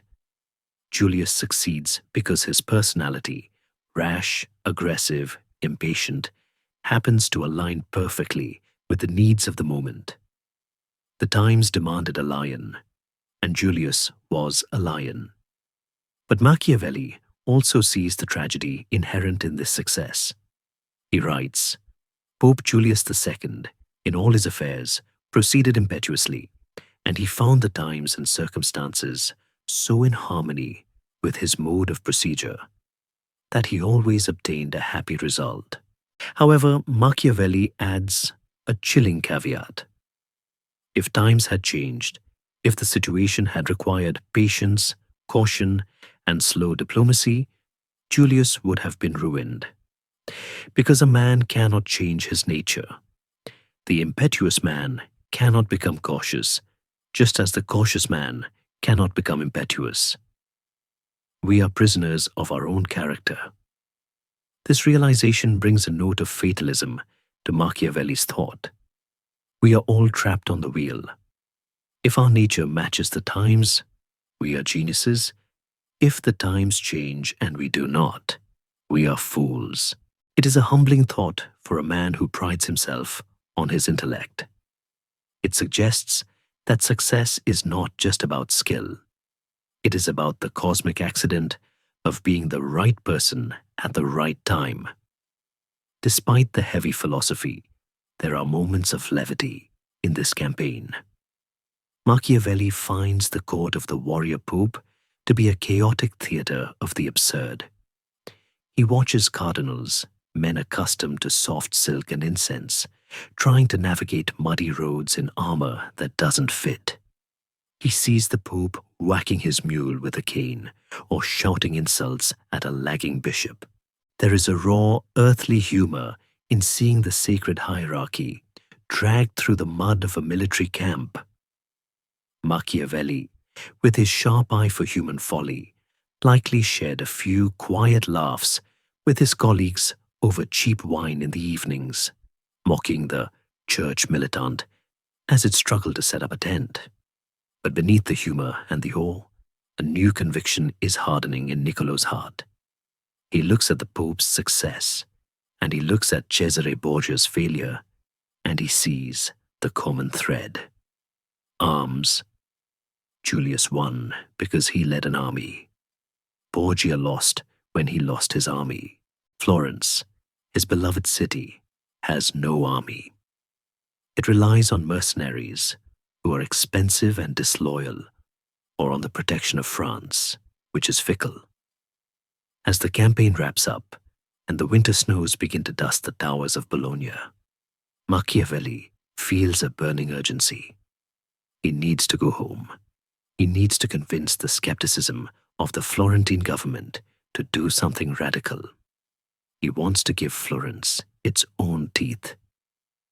He is tired of being the secretary to a state that begs for safety. He wants to build a militia, an army of citizens, not hired guns, men who will fight for their own homes, their own children, their own liberty. It is a dream that goes back to the Roman Republic, a dream of civic virtue and martial strength. Most of the Florentine elite think it is madness to arm the peasants. They fear the people more than they fear the enemy.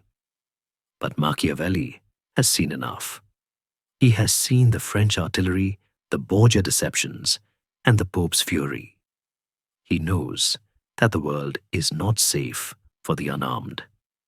He returns to Florence not just as a diplomat, but as a crusader for a new cause. He is about to trade his pen for a muster roll. The secretary is about to become a general in all but name. The narrative moves from the marble halls of Rome to the sun-baked furrows of the Tuscan countryside.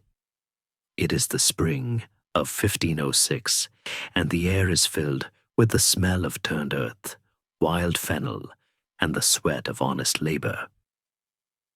Niccolo Machiavelli has left his desk behind. He is riding through the Mugello Valley, the rugged region north of Florence, where the Medici family originated. But he is not there to admire the view. He is there to harvest men.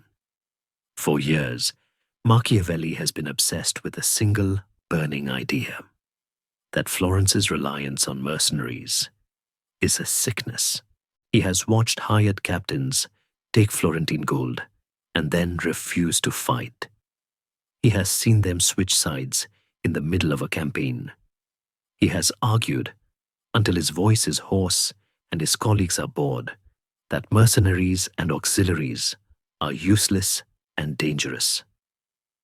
Now finally, he has been given permission to test his theory.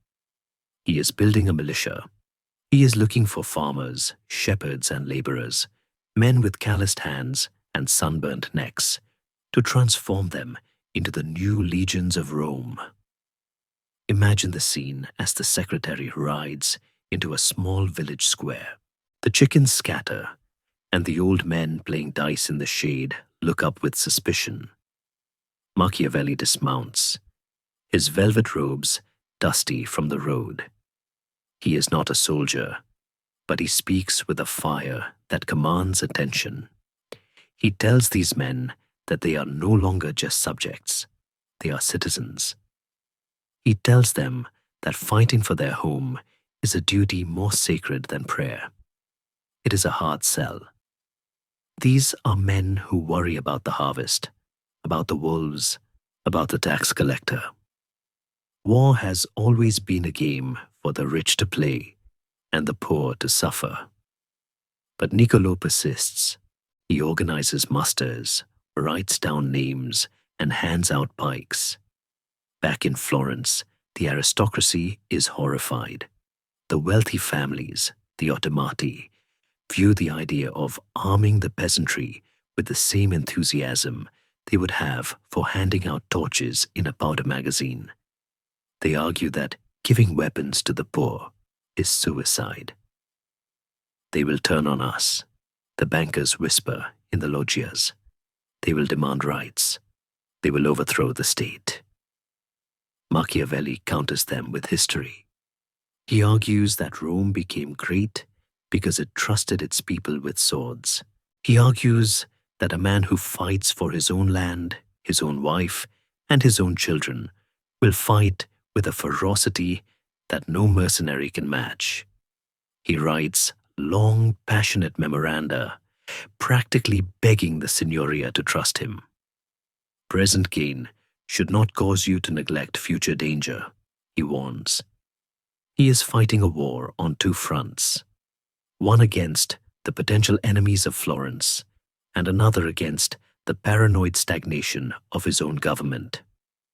To train this ragtag army, Machiavelli makes a choice that is so dripping with irony, it feels like a plot twist in a novel. He needs a drill instructor, someone who knows the dark arts of war. He hires Don Michelotto Corella. If that name sounds familiar, it should. Michelotto was Cesare Borgia's personal assassin. He is the man who strangled the captains at Sinigaglia. He is a professional killer, a man whose name was used to frighten children across the Romagna. And now he is on the payroll of the Florentine Republic, working side by side with Machiavelli. The image is striking.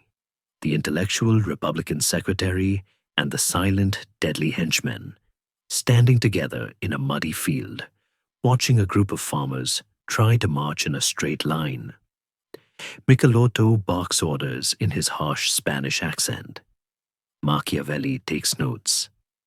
It is a partnership that embodies the very essence of Machiavelli's philosophy, using the tools of tyranny to build the defenses of liberty. He does not care about Michelotto's bloody past. He cares that Michelotto knows how to hold a pike. Historians often pause here to debate the reality versus the romance. Was this militia actually a good idea?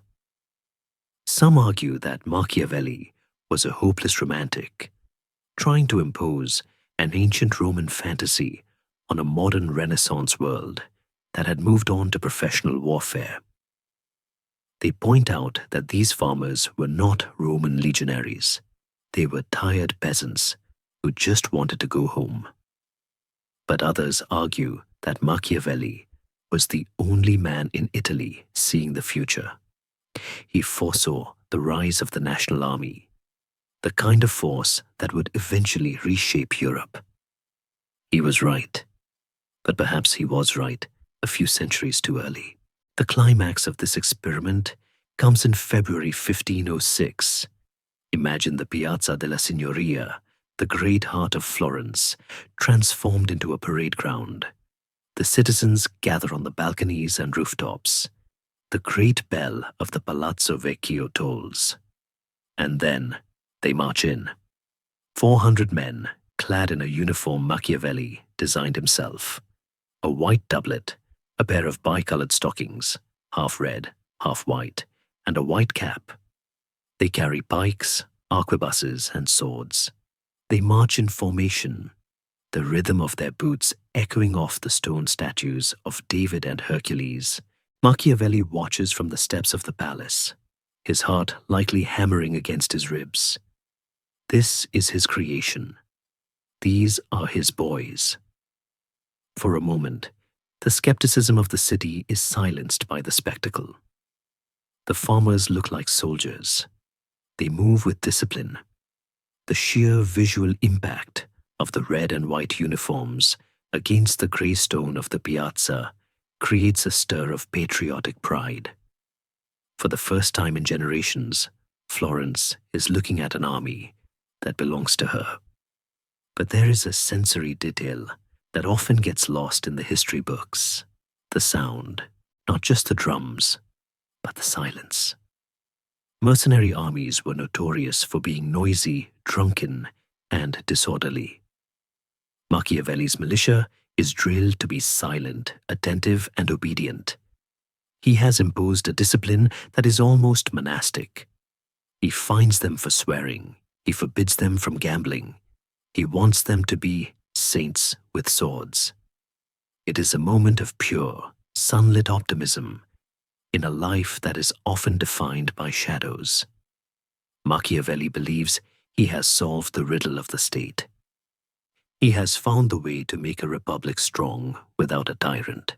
He feels a connection to the ancients that is no longer just theoretical. He has pulled a thread from the tapestry of Livy and woven it into the fabric of 16th century Florence. As the parade ends and the sun sets, casting long shadows across the piazza, Machiavelli goes home to his wife, Marietta, and their growing family. He is tired, but it is a good tiredness. He believes he has built a wall of flesh and iron that will keep his city safe. He does not know yet that walls are only as strong as the foundations they stand on, and that the foundation of Florence is shifting sand. He does not know that these men in their bright red stockings will soon face a test that requires more than just drill square discipline. But for now, let him have this victory. Let us leave him sitting by his hearth, perhaps pouring a cup of wine, listening to the night settle over the city. He smiles, thinking of the rows of pikes, the white caps, the order he has created out of chaos. He has proven the doubters wrong. He has given the prophet arms. And in the quiet of his own mind, he whispers to the ghost of Cesare Borgia, "You had the fortune, but I have the system." The tragedy, of course, is that in the end, the system is just as fragile as the fortune. The year spins forward to the early summer of 1509. The air over Tuscany is thick with heat, shimmering off the baked clay of the plains and settling heavily on the shoulders of the men who wait. We are outside the walls of Pisa, the city that has been Florence's open wound for 15 agonizing years. Since the French king marched through and the Pisans rebelled, this war has drained the Florentine treasury, ruined careers, and become a running joke of incompetence across Italy. But now, the laughter is stopping. The silence of the blockade is tightening like a noose, and Niccolo Machiavelli, the man of words, is overseeing the final act of a tragedy he intends to end. Imagine the sensory landscape of a siege. It is not always the roar of cannons. Often, it is the droning of flies, the smell of stagnant river water, and the crushing boredom of waiting for an enemy to starve. Machiavelli is everywhere. He is not sitting in a command tent drinking wine. He is riding the perimeter, his face coated in the white dust of the road, checking the lines of his militia. This is the great test. His boys, the farmers and shopkeepers he drilled in the Piazza della Signoria, are now the only thing standing between Pisa and its supply lines. The professional soldiers scoffed. They said these peasants would run at the first shot. But Machiavelli has bet his reputation and his life that they are wrong. He has orchestrated a strategy of total suffocation. He realized that Pisa could not be taken by storm. The walls were too thick, the defenders too desperate. It had to be strangled. He coordinated 3 separate camps of soldiers, blocking every road, every footpath, every goat track leading into the city. Most brilliantly, he blocked the Arno River. He didn't just place chains across it. He built piles and barriers to stop even the smallest boat from smuggling in a sack of grain. He turned the river, Pisa's lifeblood, into its prison bars. The days drag on. Inside the city, the situation is grim. We know from historical records that the peasants were reduced to eating grass, growing between the cobblestones.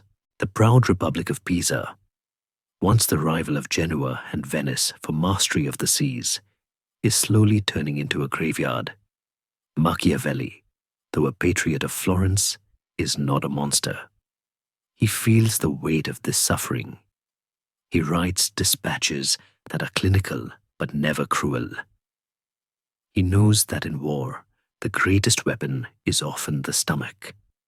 He watches the walls, waiting for the white flag, knowing that every day of delay costs lives on both sides. Scholars often point to this moment as the apex of Machiavelli's practical career. He is functioning as a minister of war, a chief of staff, and a field commander rolled into one. He is managing logistics, ensuring his own troops have bread so they don't turn to banditry, while denying bread to the enemy. He is mediating disputes between prickly captains who care more about their rank than the mission. He is the oil in the machine, and for once, the machine is working beautifully. Finally, on June 4th, the break comes. The Pisan ambassadors ride out. They are gaunt, their eyes hollow, their robes hanging loosely on their frames. They have come to surrender. The negotiation is tense but swift. Florence, guided by Machiavelli's pragmatic advice, is generous. They do not demand blood. They do not sack the city. They want Pisa back in the fold, not burned to the ground. It is a victory of calculation over vengeance. When the Florentine army enters the city on June 8th, Machiavelli rides with them. But he is not at the front of the parade, soaking up the cheers. He is, as always, slightly to the side, observing. The scene is one of surreal contrast. The starving Pisans watching silently from their windows, and the well-fed Florentine militia marching in good order. The mercenaries are there too, but they are secondary. The farmers held the line. The theory held the line.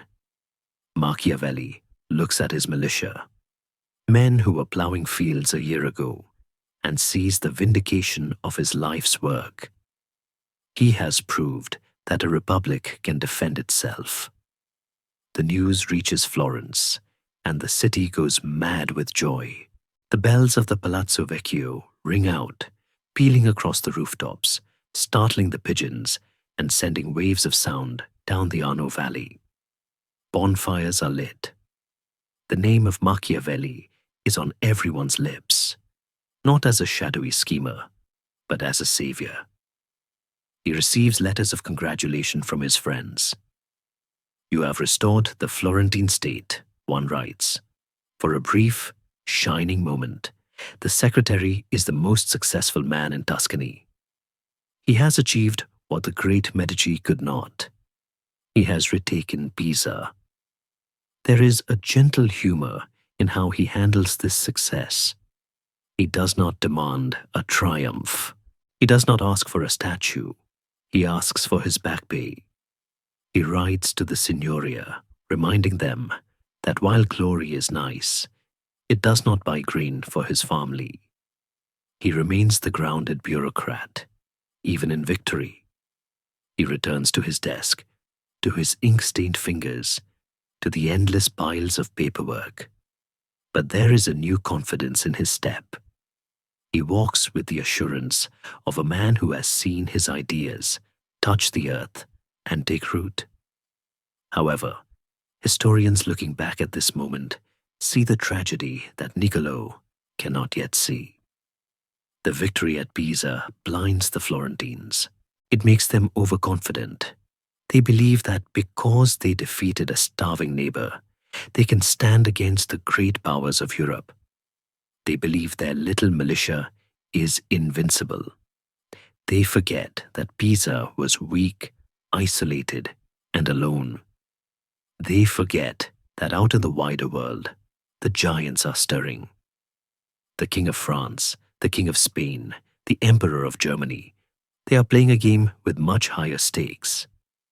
As the summer of 1509 fades into autumn, Machiavelli settles back into his life in Florence. The city feels secure. The markets are full. The sound of construction fills the air. It is the Indian summer of the Republic. The twilight is golden and warm, and it feels like it will last forever. Machiavelli spends his evenings with his friends in the literary circles, the audiobook-style, discussing politics and poetry under the cypress trees. They talk of Rome, of Greece, of the perfect state. They feel like the inheritors of wisdom. But outside the garden walls, the wind is changing. The warrior Pope, Julius II, having conquered Bologna, is now turning his eyes toward a bigger prize, driving the French out of Italy. And Florence, the faithful ally of France, is standing on the wrong side of the board. The chess pieces are moving again, and this time, the opponent is not a starving city-state. It is the Holy League, a coalition of the most powerful armies in Christendom. As you picture Machiavelli in this moment of peace, imagine him sitting by his window in the Oltrarno, watching the river flow by. He is content. He has done his duty.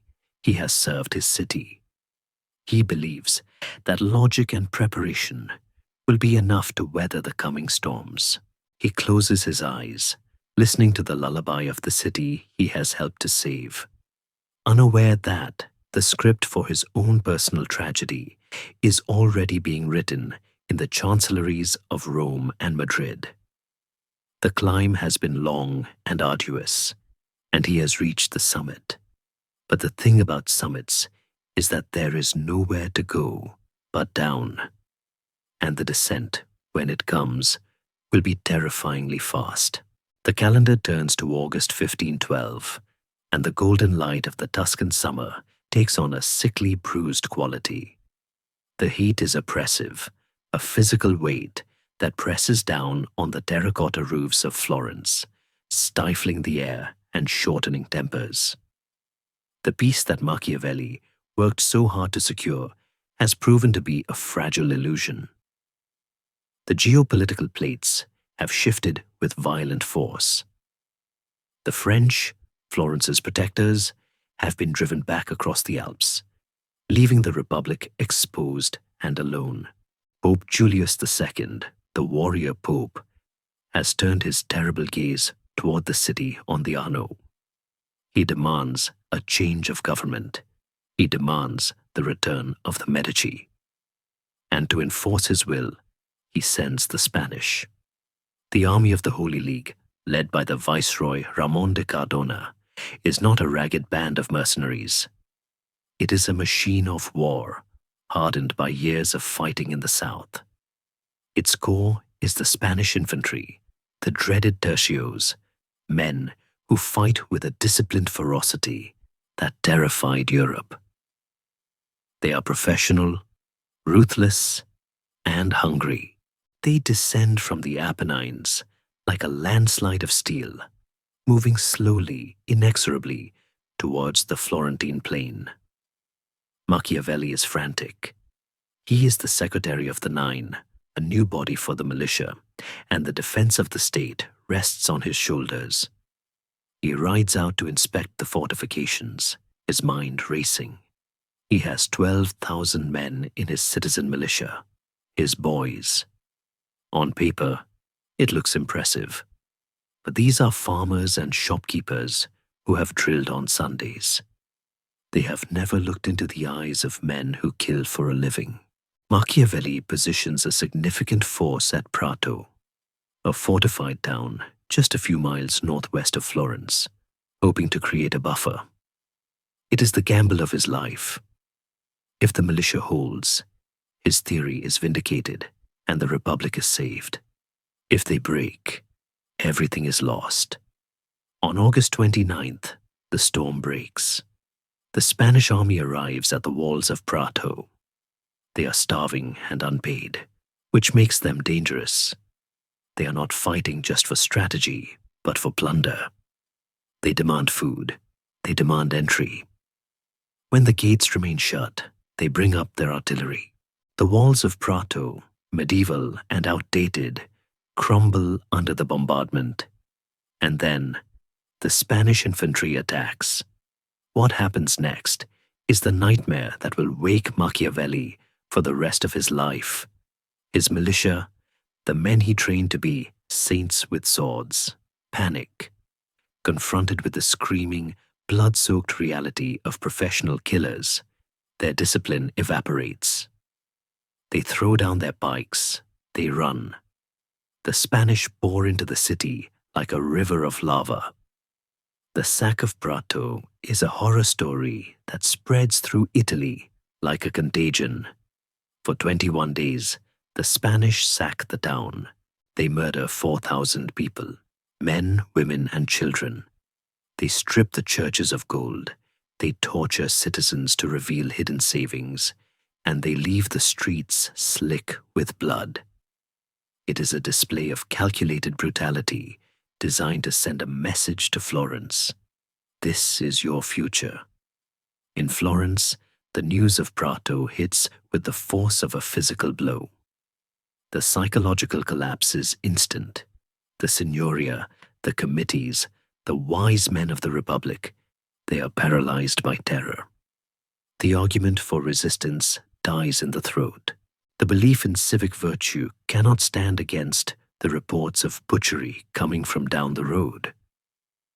The government of Piero Soderini, Machiavelli's patron, and the gonfaloniere of the Republic disintegrates.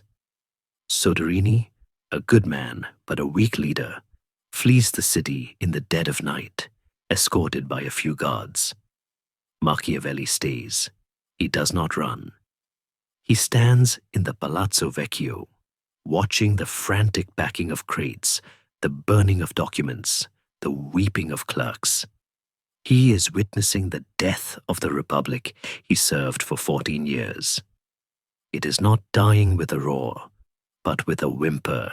The great experiment of self-governance, of liberty, of the militia, it is all being swept away by fear. On September 1st, the Medici return. They do not come as conquerors storming the gates.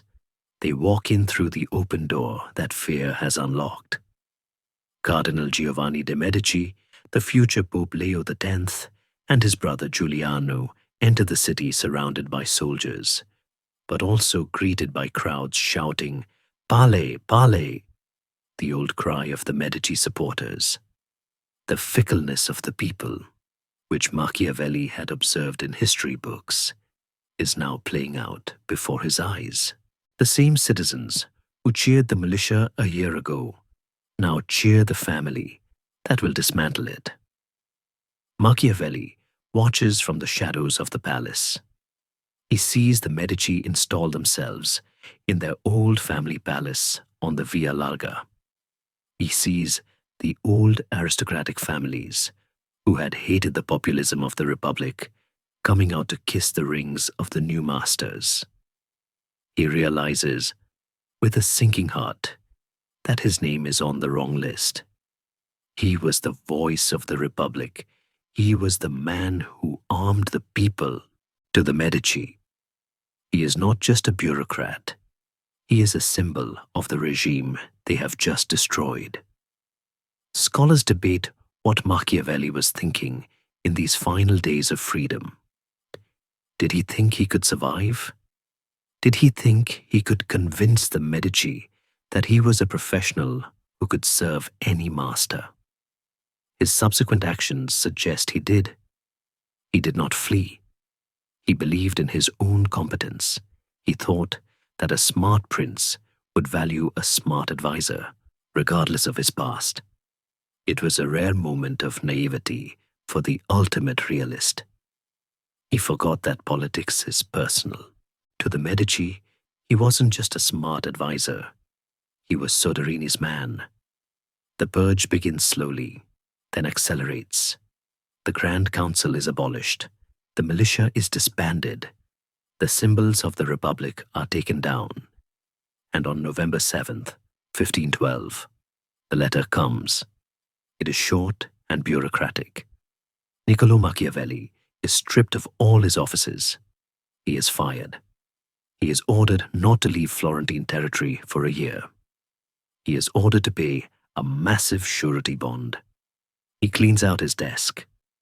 Imagine him packing up his few belongings, his quill, his seal, his copies of Livy. He walks out of the office he has occupied for over a decade. The stone steps of the Palazzo Vecchio, which he bounded up 2 at a time as a young man, now feel steep and cold. He walks out into the piazza, now under the shadow of the Medici Guard. He is 43 years old. He has no money. He has no job. And he has no idea that the worst is not the unemployment.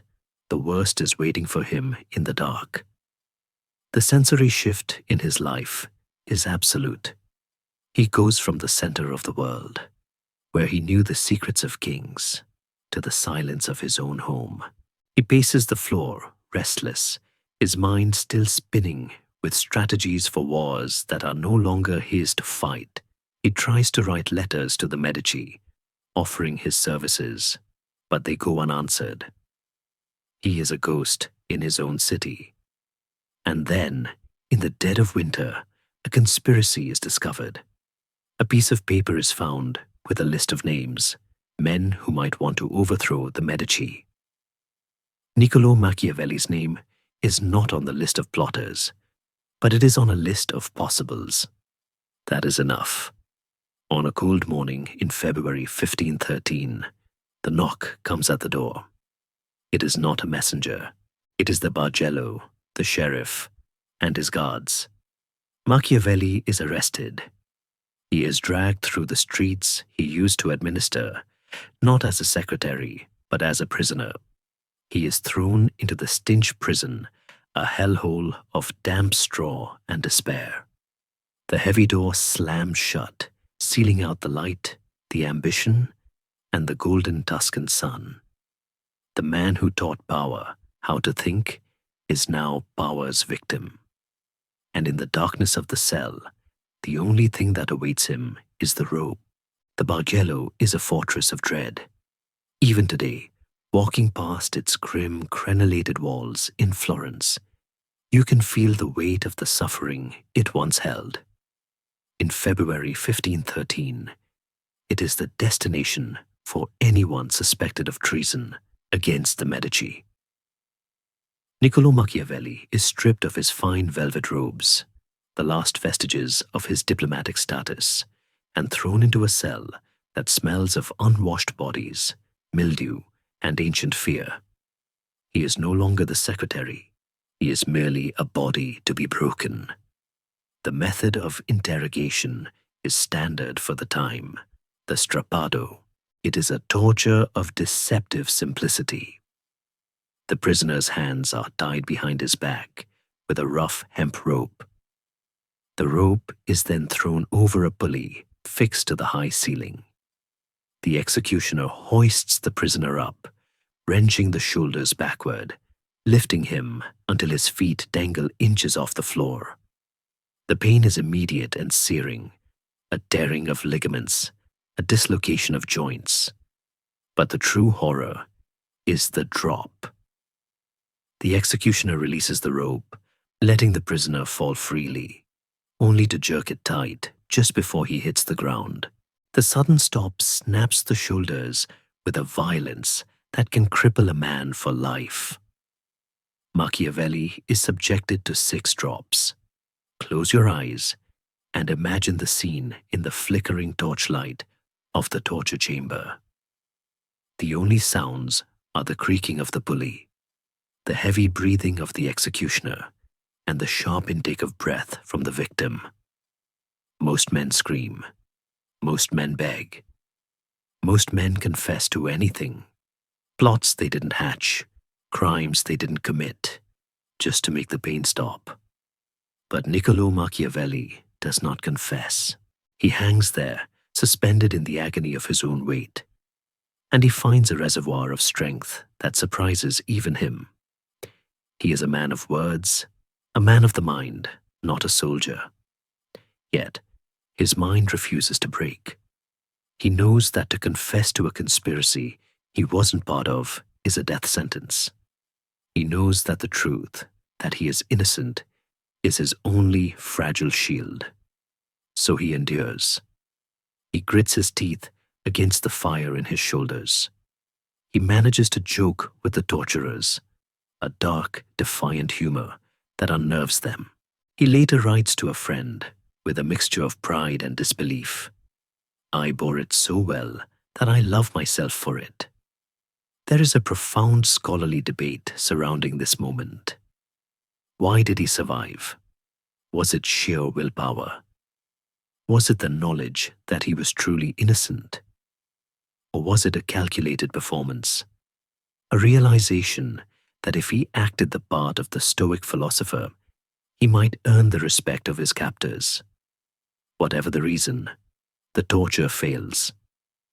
The executioner, perhaps impressed by this small, bookish man's refusal to break, eventually cuts him down. He is thrown back into his cell, his body battered, his arms useless, but his mind intact. In the solitude of the prison, lying on the damp stone floor, Machiavelli begins to write. Not a confession, but poetry. He writes sonnets to Giuliano de' Medici, the new ruler of Florence. They are strange, desperate, funny poems. He describes the prison, the lice that are as big as butterflies, the noise of other prisoners shouting and rattling chains, the stench.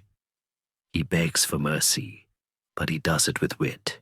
He asks Giuliano to break these chains, appealing not to the prince's pity, but to his sense of humor. It is a surreal act of resilience, writing poetry in hell. Then fortune turns her wheel again. Pope Julius II dies. The news ripples through Italy and penetrates even the thick walls of the Bargello. The conclave in Rome elects a new pope, Giovanni de' Medici, who takes the name Leo X. A Medici pope? The family is ecstatic. Florence erupts in celebration. It is a moment of universal amnesty. To celebrate the elevation of their cardinal to the throne of Saint Peter, the Medici declare a pardon for the conspirators. The prison doors are thrown open. Machiavelli walks out of the Bargello in March 1513. He is thin, pale, his arms still aching and stiff, his wrists scarred by the rope.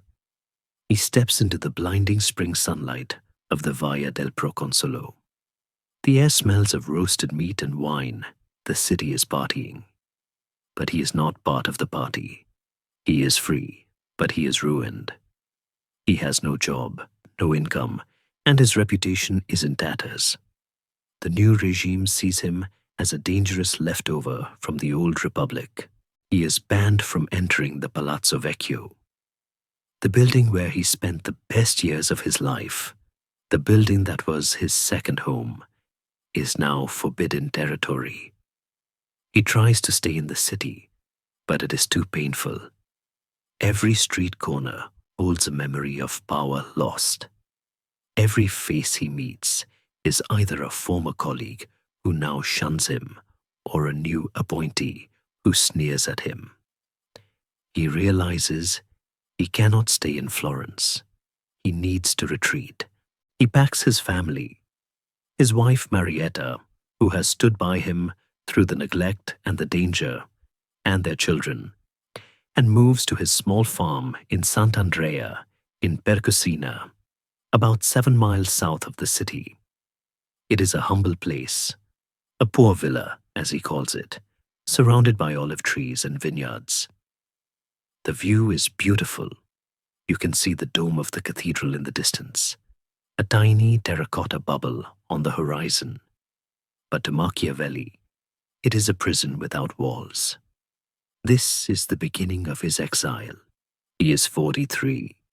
He believes his life is over. He believes he will die in obscurity, a failed politician catching thrushes with birdlime. But he is wrong. As he settles into the quiet rhythm of the countryside, far from the noise of the chancery, something is bubbling up inside him. The silence is not empty. It is a canvas. The pain in his shoulders fades, but the fire in his mind burns hotter. He has seen the face of power. He has seen the face of torture, and he has survived both.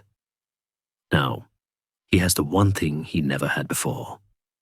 Time. Time to think. Time to remember.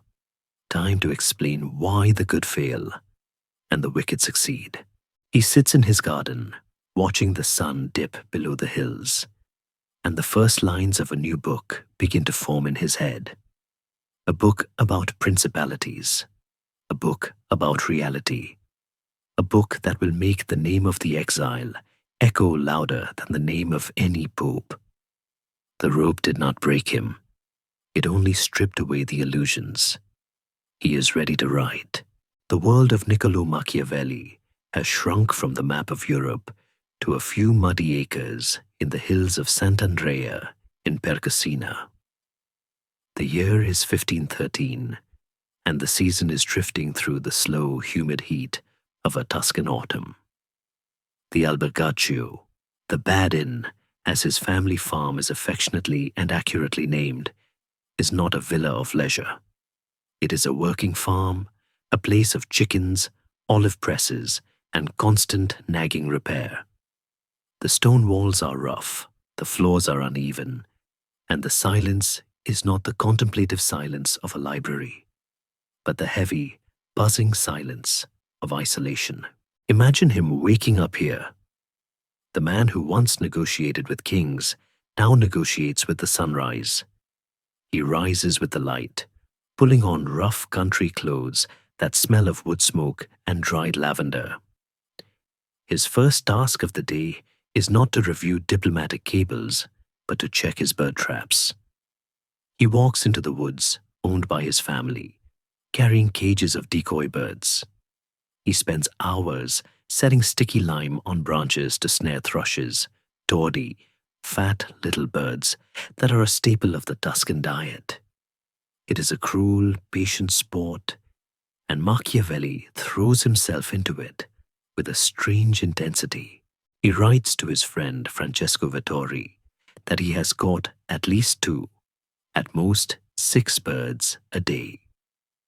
He returns home with his catch dangling from his belt, looking less like a philosopher and more like a poacher.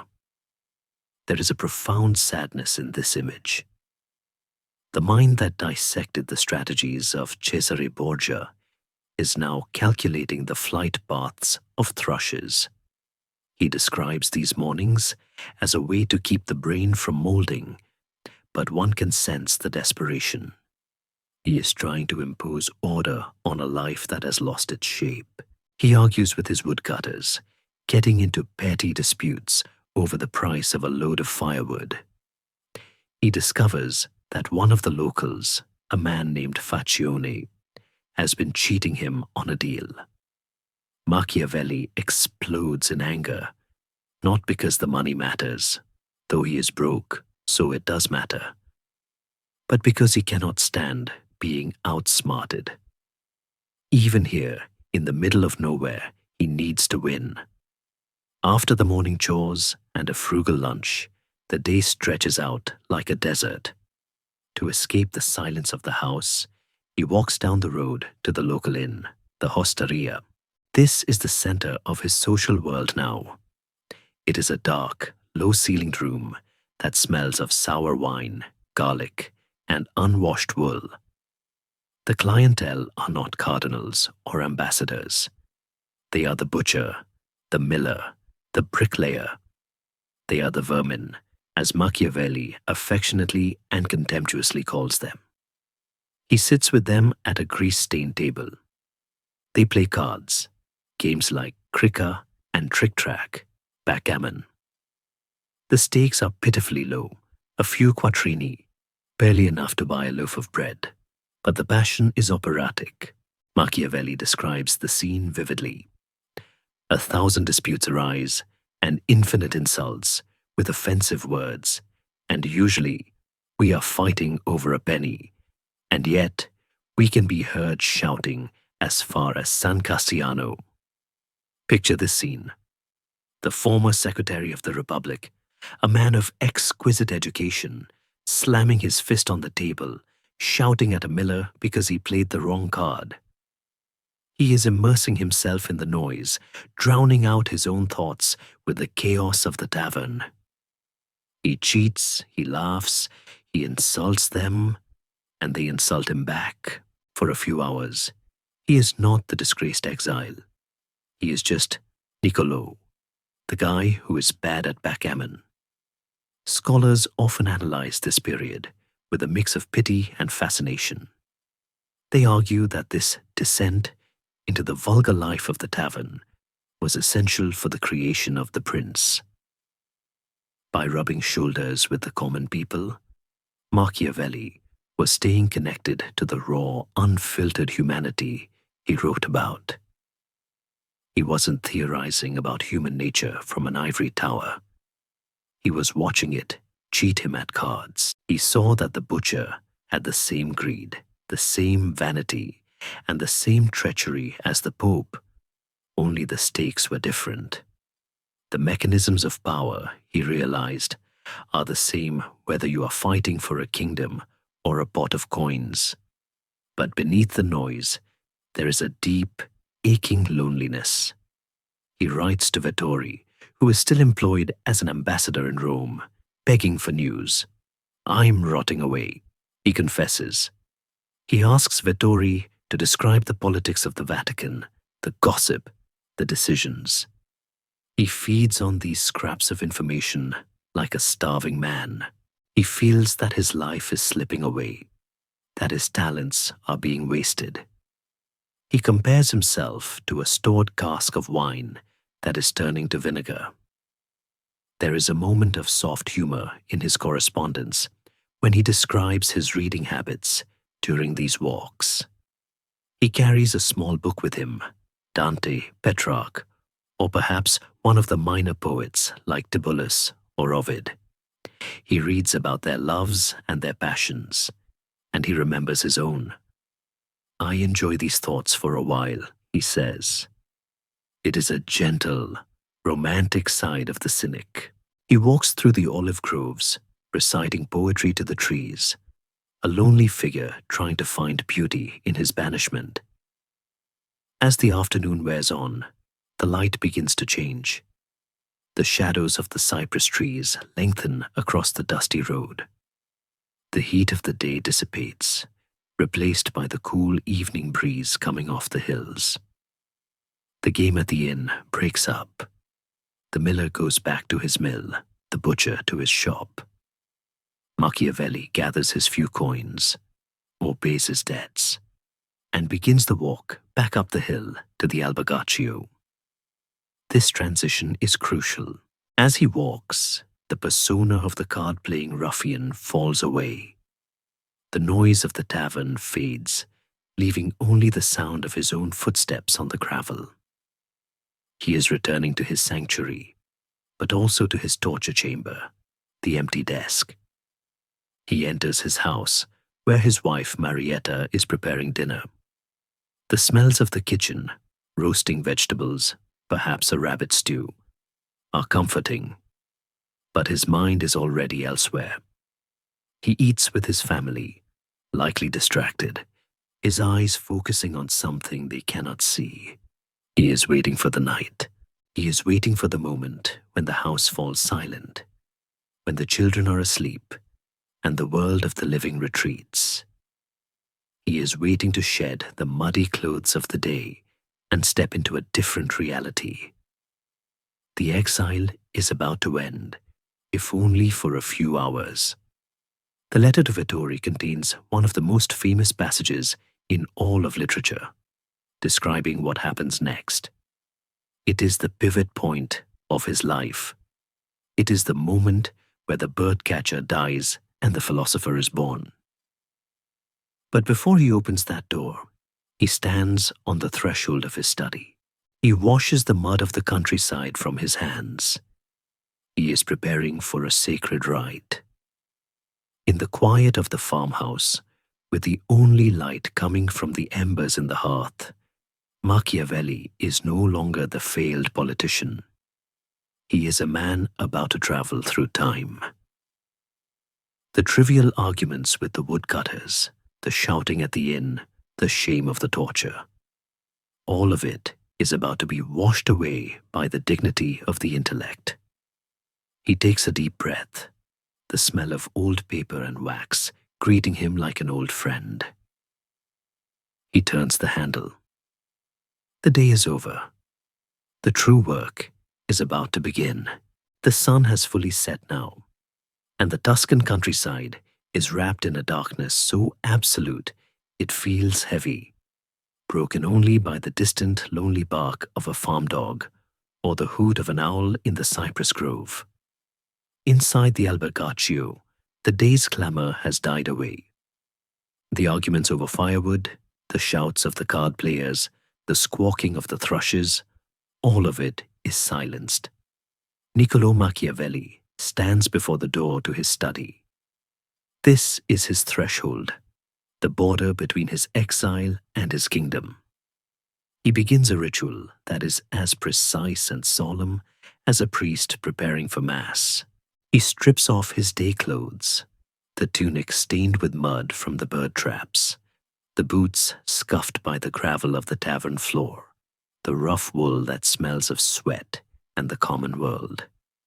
He washes the grime from his hands and face, scrubbing away the dirt of his humiliation. Then he opens a chest and pulls out his regal and courtly garments. These are likely the remnants of his old life, a velvet robe, perhaps, or a fine doublet he wore when he stood before kings in France or the Pope in Rome. They are threadbare now, perhaps smelling of lavender and old memories, but he puts them on with dignity. He smooths the fabric, straightening his posture. Dressed like a diplomat, he opens the door and steps into his study. It is a small room, cluttered with books and papers, lit by the warm, flickering glow of a single candle. But to Machiavelli, it is a grand hall. He sits at his desk, and in the silence, he feels a profound shift. I enter the ancient courts of ancient men, he writes to Vettori. This is not a metaphor to him. It is a spiritual reality. In his mind, the walls of the farmhouse dissolve. He is no longer in Sant'Andrea. He is in the Roman Senate. He is walking the agora of Athens. He is standing in the tent of Alexander the Great. He opens his books, Livy, Tacitus, Plutarch. He does not just read them, he converses with them. He asks Scipio Africanus why he was too lenient with his soldiers. He asks Julius Caesar if he regrets crossing the Rubicon. He asks the great men of history to explain their actions, to reveal the secrets of their souls. And in the quiet of the night, because of their humanity, he says, they answer me. This is the most beautiful and heartbreaking moment of his life. For 4 hours, he feels no boredom. He forgets every trouble. He does not fear poverty. He is not terrified by death. I transfer myself entirely into them, he confesses. It is a state of pure flow, a transcendence, where the barriers of time and failure evaporate. Here, in the company of the dead, he is understood. The ancients do not care that he was fired. They do not care that he was tortured. They only care about his mind. Scholars often linger on this scene because it reveals the deep humanism at the heart of the Renaissance. Machiavelli is often painted as a cold cynic, but here we see a man sustained by a passionate, almost romantic love for knowledge. He is finding salvation in history. He believes that the past is not dead. It is a reservoir of wisdom that can redeem the present. He believes that if he listens closely enough, the ancients will teach him how to save Italy. But there is also a ghost in the room, the ghost of his own ambition. He is not chatting with the ancients just for comfort. He is interviewing them. He is conducting a post-mortem on the history of power. He wants to know what works. Why did Rome succeed where Athens failed? Why did the Spartans last so long? He is looking for a pattern, a code that he can crack.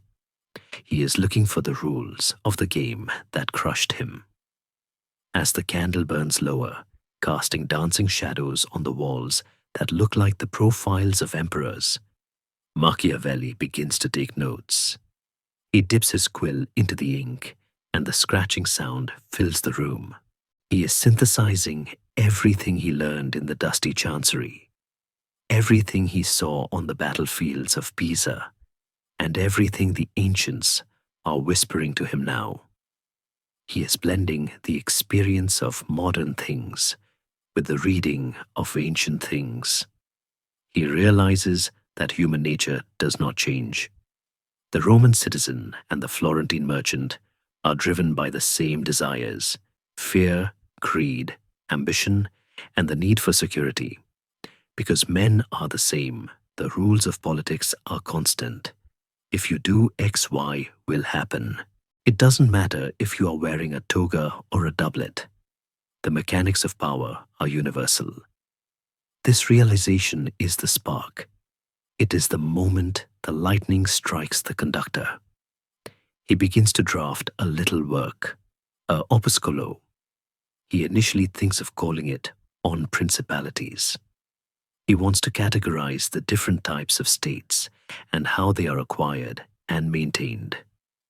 It starts as a technical manual, a dry taxonomy of power. But as he writes, the passion of his conversations with the ancients bleeds onto the page. The prose becomes urgent, direct, cutting. He is not writing for a professor. He is writing for a prince who needs to act now. Sometimes, late in the night, he might pause and look out the window at the dark outline of Florence in the distance. He loves that city with a painful, unrequited love. He wants to save it, even if it doesn't want to be saved. He imagines a leader, a new prince, who could take these lessons and finally unite Italy, driving out the barbarians, the French, the Spanish, the Germans, who have ravaged the land.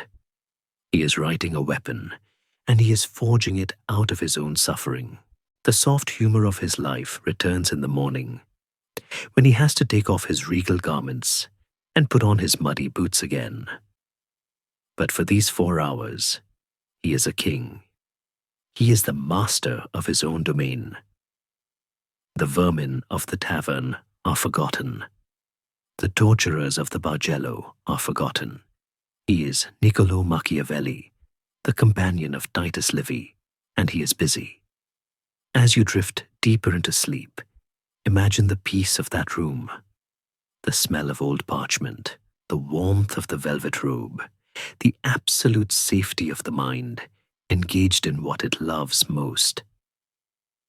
There is no fear here, only clarity. The world outside is chaotic and cruel, but in here, everything makes sense, cause and effect, action and reaction.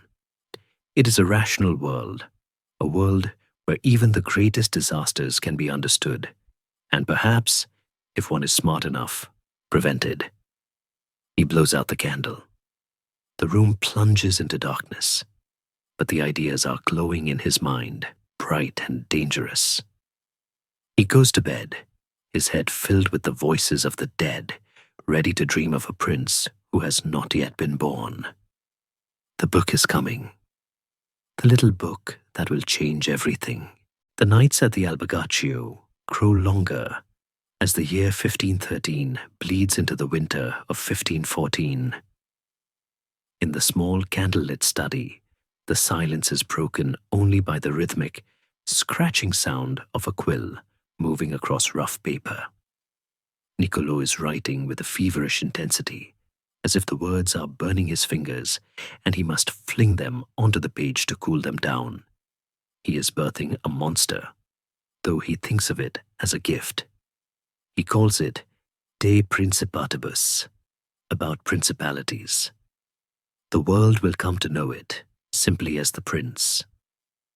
It is important to understand what he is doing in this quiet room. For centuries, writers had produced books known as mirrors for princes. These were polite, flowery manuals written by bishops and courtiers, telling kings that if they were kind, pious, and just, they would be loved by their people and blessed by God. They were books of fairy tales, painting a portrait of a world where good intentions were always rewarded. Machiavelli takes up his pen and smashes the mirror. He writes, not about how men should live, but how they do live. Since it is my intent to write something useful to whoever understands it, he scribbles, the ink glistening wetly in the candlelight. It has appeared to me more fitting to go directly to the effectual truth of the thing than to the imagination of it. That phrase, verita effettual, the effectual truth, is the heartbeat of the book. It is the sound of a man waking up from a dream. He argues that a man who tries to be good all the time in a world of bad men will come to ruin. It is a sentence that sighs with the weight of his own failure. The book is short. It is not a sprawling philosophical treatise like Plato's Republic. It is a pamphlet, a memo, a sharp, concealed dagger of a book. It is written in a rush, pouring out of him in just a few months. You can feel the urgency in the prose. The sentences are not round and soft like the Latin of the churchmen. They are hard, angular, and muscular. They are written in the Tuscan vernacular, the street language of Florence, stripped of ornamentation. He wants the truth to be naked. Scholars have long argued about the true nature of this little work. Was it a job application? Unquestionably, Machiavelli is desperate to get back into the game. He writes, the prince to prove to the Medici that he is not just a Republican bureaucrat, but a technician of power who can serve any master. He wants them to read it and say, we need this man. There is a tragic vulnerability in this. The genius who understands the darkest corners of human nature is also naive enough to think that a book will get him hired by the family that tortured him. But others argue there is something more subversive happening in the margins. By revealing the mechanics of power, by showing how princes manipulate, lie, and kill, is he actually handing the playbook to the people? Is he turning the lights on in the theater so the audience can see the wires and the trapdoors? It is a debate that will never be fully settled, but as you imagine him writing, it feels less like a riddle and more like a confession. He is pouring his entire life into these pages. The lessons of the French court, the ruthlessness of Cesare Borgia, the folly of the Florentine militia, the silence of the Pope. It is all there, distilled into a potent liqueur. He initially intends to dedicate the book to Giuliano de' Medici, the current ruler of Florence and the brother of the Pope. It is a logical choice. Giuliano is known to be somewhat soft, a lover of arts. Perhaps he needs some steel in his spine. But then politics shifts again. Giuliano dies, and the power passes to his nephew, Lorenzo de' Medici, the grandson of the Magnificent. Lorenzo is young, arrogant, and ambitious. So Machiavelli changes the dedication. He offers his book to Lorenzo. There is a famous, heartbreaking anecdote about this presentation.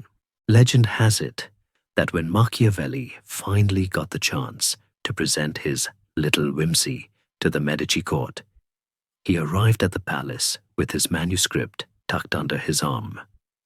But on the same day, another courtier arrived with a gift for Lorenzo, a pair of hunting dogs. Lorenzo, the young prince, was far more interested in the dogs. He barely glanced at the book, tossing it aside to play with the hounds. The work that would define modern political philosophy was upstaged by a couple of greyhounds. Machiavelli returns to the albergaccio, the rejection stinging like a slap. But the book exists now. It sits on his desk, a stack of papers tied with a ribbon. It is a time bomb waiting to go off. He does not publish it immediately. Printing presses are for finished, polished works, and this is a private manuscript circulated among his friends in the literary gardens. They read it with widened eyes. They have never seen anything like it. It is shocking, cold, and thrillingly honest. As he blows out the candle on the finished manuscript, Machiavelli probably feels a mix of pride and exhaustion. He has organized the chaos of the world into 26 short chapters. He has taken the messy, bloody, unpredictable flow of history and trapped it in a cage of logic. He has tried to conquer fortune with his pen. The atmosphere in the room shifts. The creation is done. The intellectual storm has passed, leaving behind a strange calm. He rubs his eyes, which are red from the smoke and the strain. He is just a man in a farmhouse again. He can hear the wind rattling the shutters, a reminder that the winter is real and the fire is dying down. He stands up, his joints popping, and walks to the window. The world outside has not changed. The Medici are still in power. The French are still threatening. The peasants are still sleeping. But inside this room, everything has changed. He has changed the way the world thinks, even if the world is currently too busy playing with dogs to notice. He leaves the manuscript on the desk. It looks harmless enough, ink on rag paper. But he has written the code that will govern the next 500 years of human history. He goes to join his wife in the other room, leaving the prince alone in the dark, waiting for his time to come. The candle in the study has burned low, and the shadows in the corners of the room seem to stretch and warp, taking on the shapes of the wild things that prowl the Tuscan night. Outside the glass, the world is not civilized. It is a place of predator and prey, where the owl strikes the mouse and the wolf stalks the lamb. Niccolo Machiavelli, sitting in the safety of his human intellect, looks out into that darkness and realizes that the palace is no different from the forest. It is just better lit. In chapter 18 of The Prince, he writes a passage that will become the most famous and perhaps the most infamous metaphor in political history. He turns to mythology to make his point. He reminds his reader, the young, distracted Lorenzo de' Medici, that the great heroes of antiquity, like Achilles, were not raised by human tutors. They were raised by Chiron, the centaur. Picture the image he conjures, a creature that is half man and half horse. The upper half possesses the logic, the reason, and the hands of a human. The lower half possesses the raw, thundering power of a beast. Machiavelli argues that a prince must be the same. He cannot rely solely on the laws of men, because laws are often ignored by enemies who do not play by the rules. When laws fail, the prince must be ready to use the beast. It is necessary for a prince to know well how to use the beast and the man he writes. It is a shocking admission. For centuries, philosophers had taught that our goal was to suppress the animal side of our nature, to rise above it. Machiavelli says, no, embrace it. You need the animal to keep the human safe. But which animal?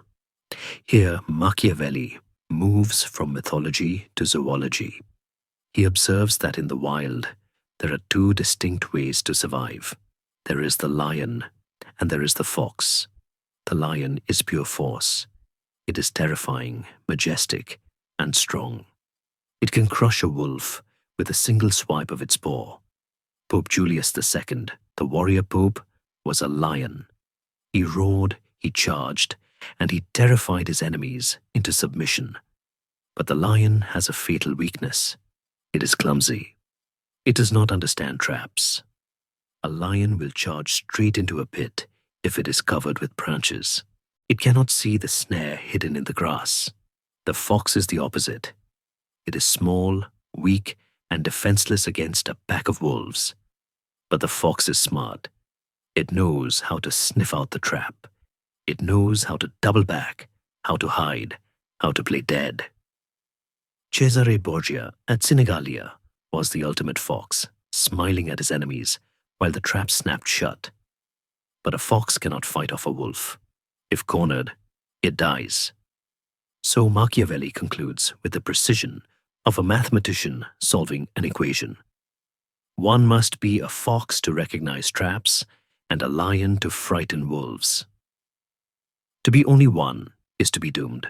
The ruler who acts only like a lion, who relies entirely on armies and brute force, will eventually be outsmarted. The ruler who acts only like a fox, who relies entirely on lies and treaties, will eventually be eaten by someone stronger. The perfect prince is a shapeshifter, moving between force and fraud as the situation demands. This leads him to the most uncomfortable conclusion of all, the necessity of breaking promises. In the chivalric romances that the nobility loved to read, a king's word was his bond. To break an oath was a mortal sin and a stain on one's honor. Machiavelli looks at this idea and sighs with the weariness of a man who has spent too much time in diplomatic antechambers. He writes that a prudent ruler cannot and must not keep faith when doing so would be against his interest. Why? Not because it is good to be a liar, but because men are wretched creatures who would not keep their word to you, so you need not keep yours to them. It is a dark reciprocity. If everyone else were an angel, then being honest would be the right policy. But in a world of liars, the honest man is a sucker. He is the lion walking into the pit.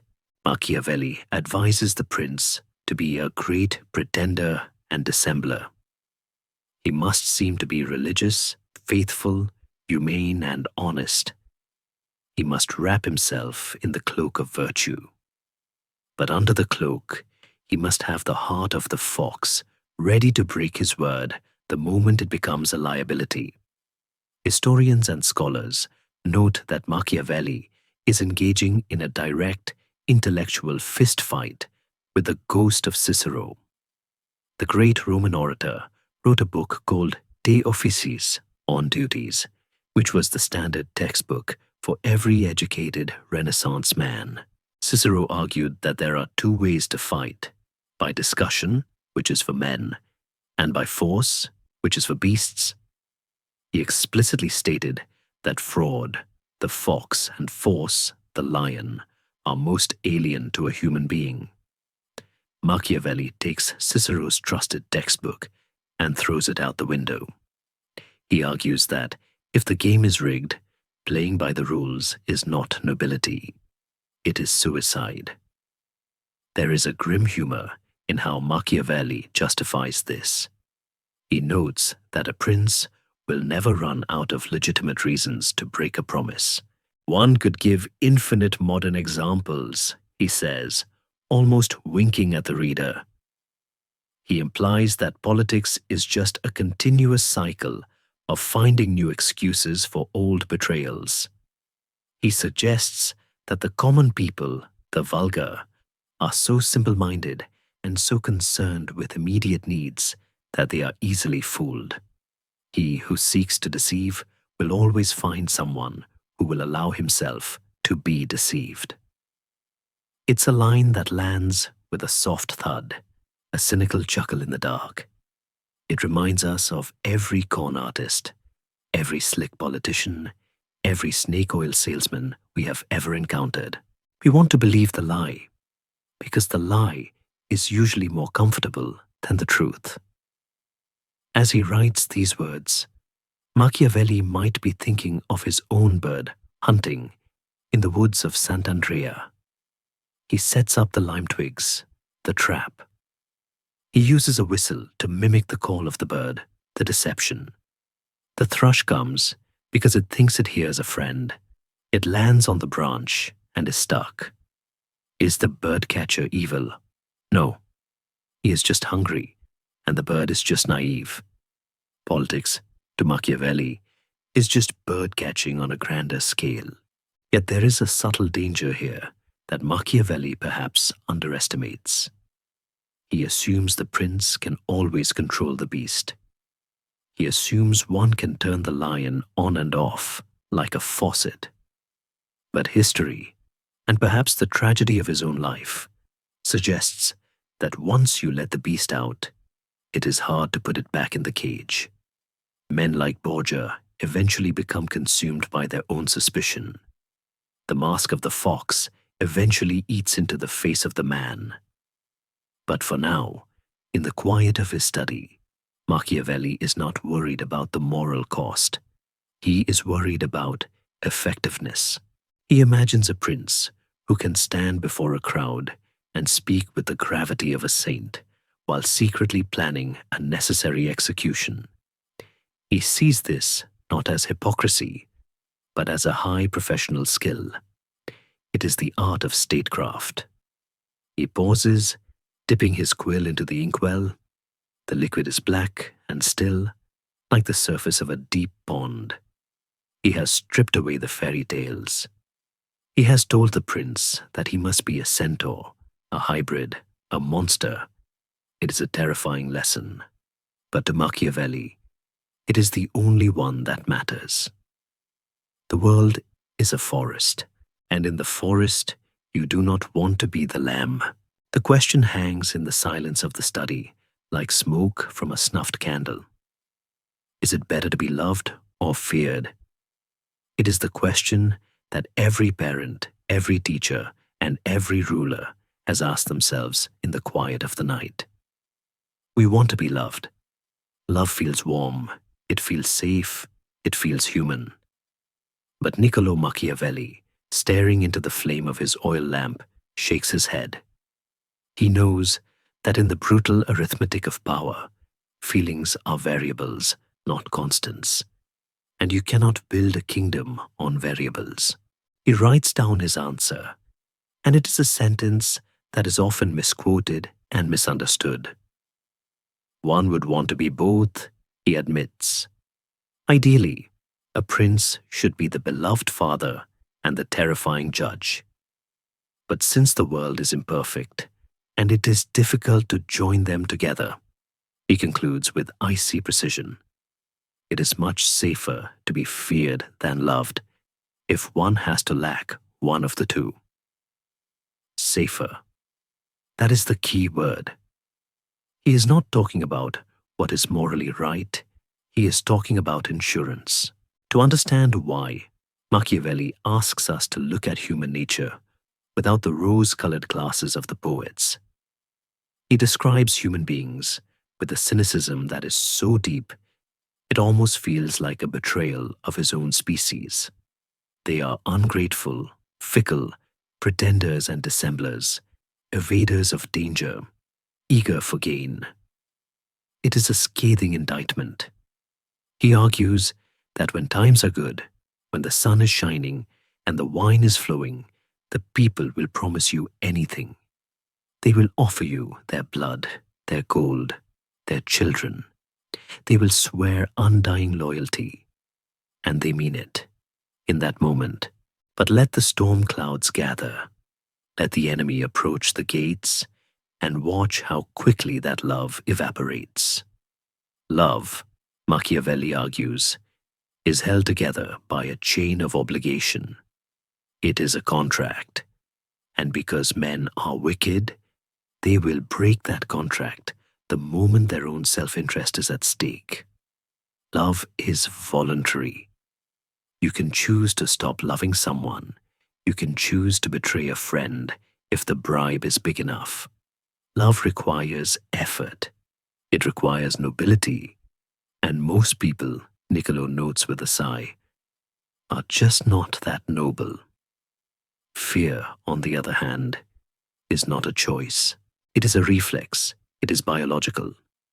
Fear is held by a dread of punishment that never forsakes you. You cannot choose not to be afraid of the executioner's axe. You cannot negotiate with the dungeon. Fear bypasses the logic of the brain and speaks directly to the gut. It is reliable. If you hold the sword, you control the fear. If you rely on love, you are relying on their feelings, and Machiavelli hates relying on things he cannot control. He turns to history to prove his point, summoning two ghosts from the ancient world, Hannibal and Scipio Africanus. Hannibal, the Carthaginian general, led a massive mixed army of different races and languages across the Alps to invade Rome. It was a logistical nightmare. Yet historians note that in his camp, there was never any dissension, never a mutiny. Why? Because Hannibal possessed inhuman cruelty. His soldiers were terrified of him. That terror, combined with his brilliance, made him venerable and terrible in their eyes. They feared him more than they feared the Romans or the avalanches. His cruelty was the glue that held the army together.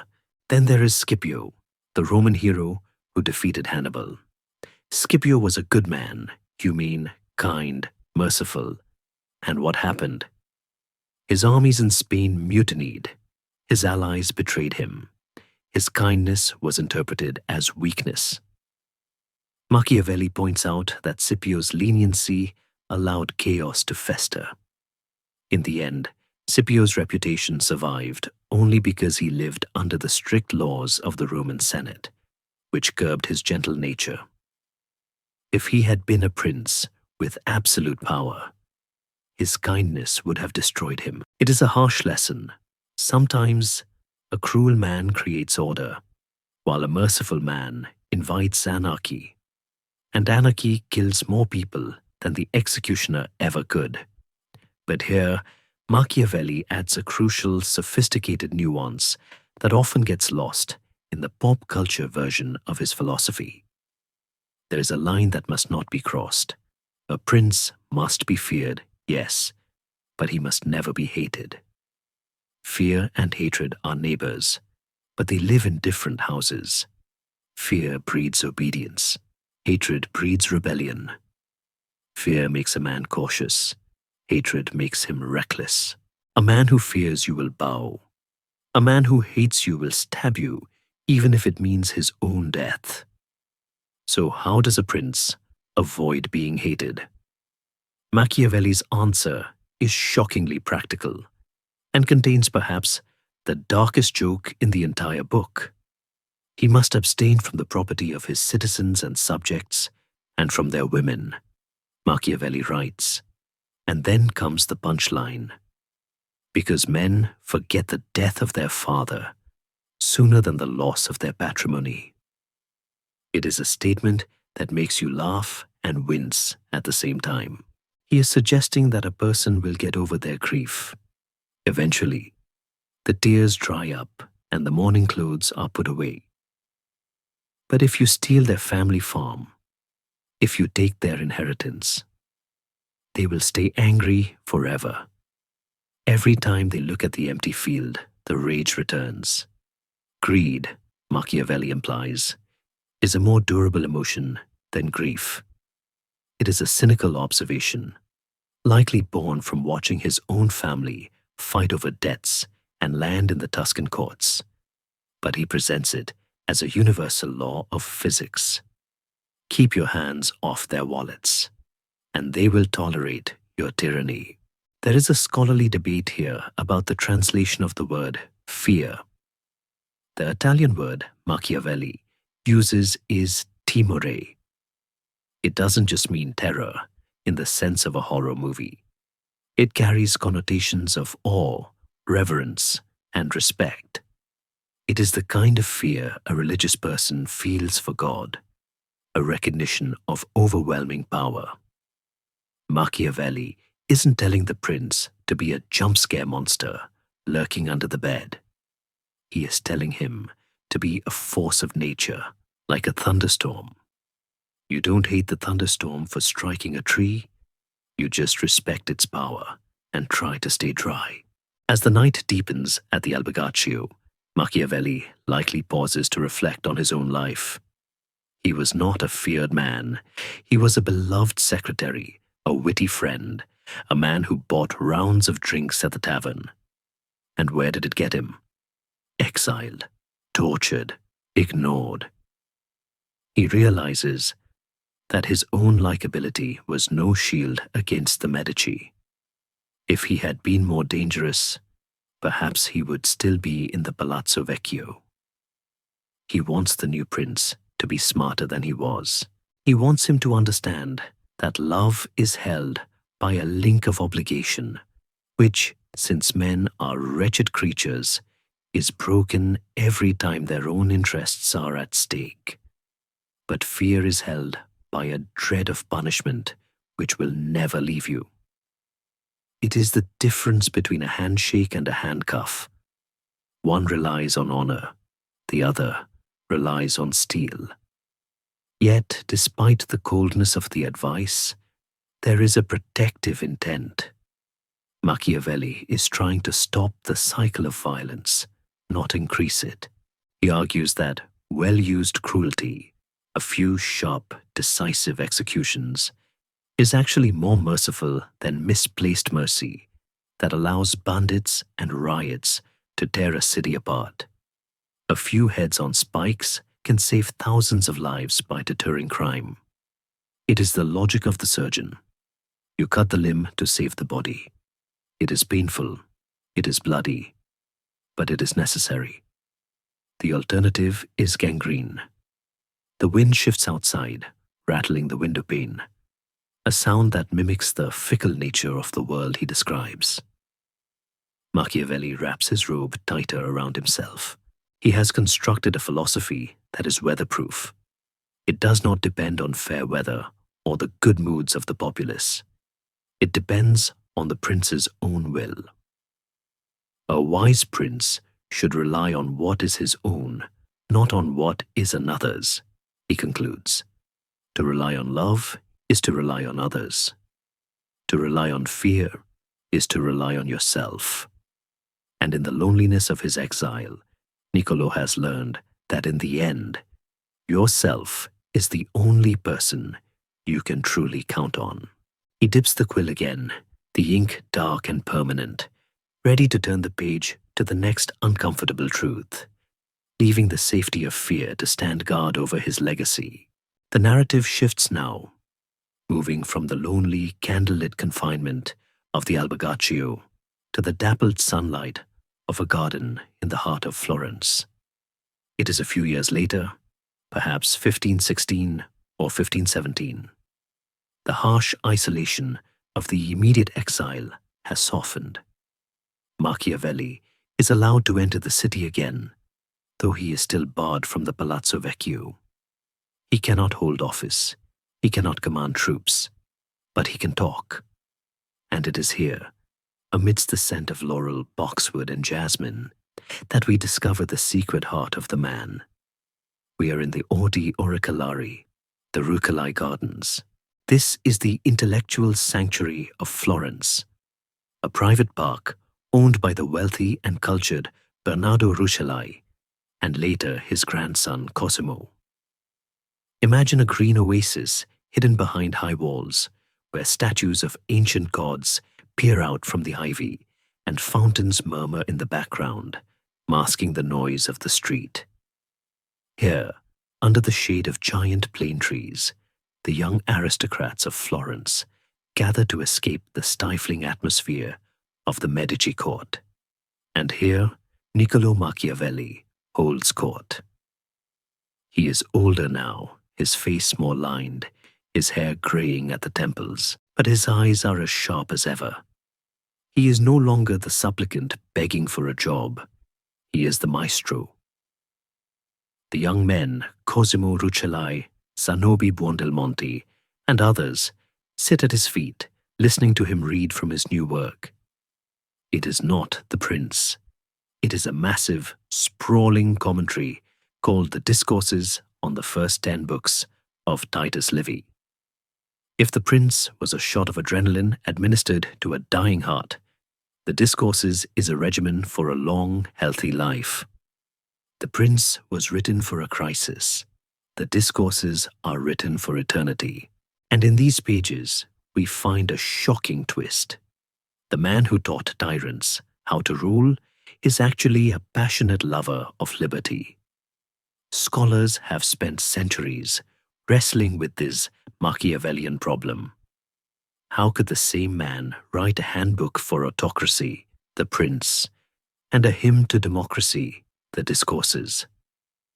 The answer lies in the timeline and the intent.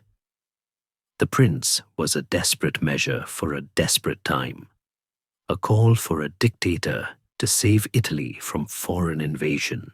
But the Discourses reveal what Machiavelli truly believes in his soul, that a republic, governed by laws and the people, is superior to any principality. As he reads to his friends in the garden, the wind rustling the leaves, he proposes ideas that are even more radical than his advice on cruelty. He argues that conflict is good. For centuries, political thinkers believed that a perfect state was a peaceful state, where everyone agreed and harmony reigned. Machiavelli looks at the history of Rome and laughs. He points out that Rome was noisy, chaotic, and filled with tumults. The nobles, the Senate, and the poor, the plebeians, were constantly at each other's throats. And yet, Machiavelli argues, this conflict was the engine of Rome's greatness. The friction between the rich and the poor created the sparks of liberty. It forced the creation of laws that protected everyone. He tells his young students that they should not fear the noise of the streets. The cries of a people who wish to be free, he says, are not dangerous. They are the sound of a healthy body fighting off infection. It is a revolutionary thought that stability comes from dynamic tension, not enforced silence. He also defends the common people, the very vulgar masses he sometimes mocks. In The Prince, the people are a tool to be manipulated. In the Discourses, they are the guardians of freedom. He argues that the people are wiser and more constant than a prince. A prince can be corrupted by his own passions. A prince can go mad. But the people, as a collective, have a rough, sturdy wisdom. They know when they are being oppressed. They cherish their freedom more fiercely than the nobles, because the nobles want to dominate, while the people just want to not be dominated. There is a touching intimacy in how he dedicates this book. The Prince was dedicated to Lorenzo de' Medici, a man who didn't care and didn't read it. The Discourses are dedicated to his friends, Cosimo and Zanobi. He writes in the preface that he is dedicating it not to those who are princes, but to those who, for their infinite good qualities, deserve to be. It is a subtle dig at the Medici and a warm embrace of his chosen family. He is writing for the people who actually listen to him. The atmosphere in the Orti Orichalari is not just academic, it is subversive. These young men are dreaming of a restored republic. They are drunk on Roman virtue, and Machiavelli is pouring the wine. He tells them stories of Brutus, who killed Caesar to save the republic. He tells them that a citizen's highest duty is to the state, not to a family or a church. He is teaching them to be citizens in a city of subjects. There is soft humor here too. Machiavelli, ever the realist, likely teased his young, idealistic friends. We can imagine him smiling as he watches them argue passionately about Roman agrarian laws, knowing that their enthusiasm is both beautiful and dangerous. He might have cracked a joke about how easy it is to be a Roman in a garden and how hard it is to be one in the piazza. He enjoys the intellectual combat, the parry and thrust of debate. It makes him feel alive. It makes him feel like he is back in the chancery before the ropes and the cage. But there is a shadow falling over the garden. The ideas discussed here, liberty, republicanism, the overthrow of tyrants, are not just theoretical musings. To the Medici spies who are surely watching, they sound like treason. Machiavelli is walking a razor's edge. He is the mentor to a generation of revolutionaries, yet he is still trying to get a job with the regime they oppose. It is the central paradox of his life. He needs the prince's paycheck, but his heart belongs to the republic. One of the most profound lessons he shares in the garden concerns the corruption of states. He uses the metaphor of the human body. A state, like a body, has a lifespan. It is born, it grows, and it dies. But, he argues, you can extend its life by bringing it back to its original principles.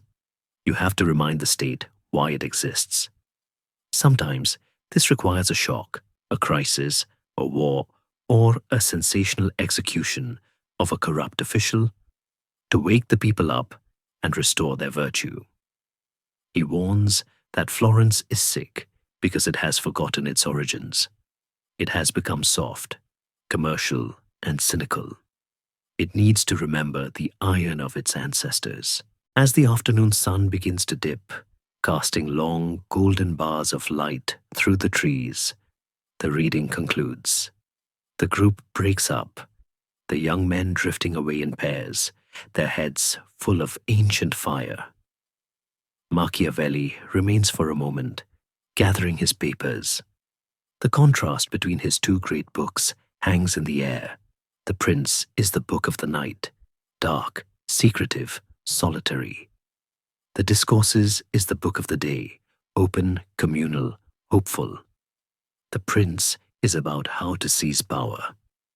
The Discourses is about how to keep it and make it worthy.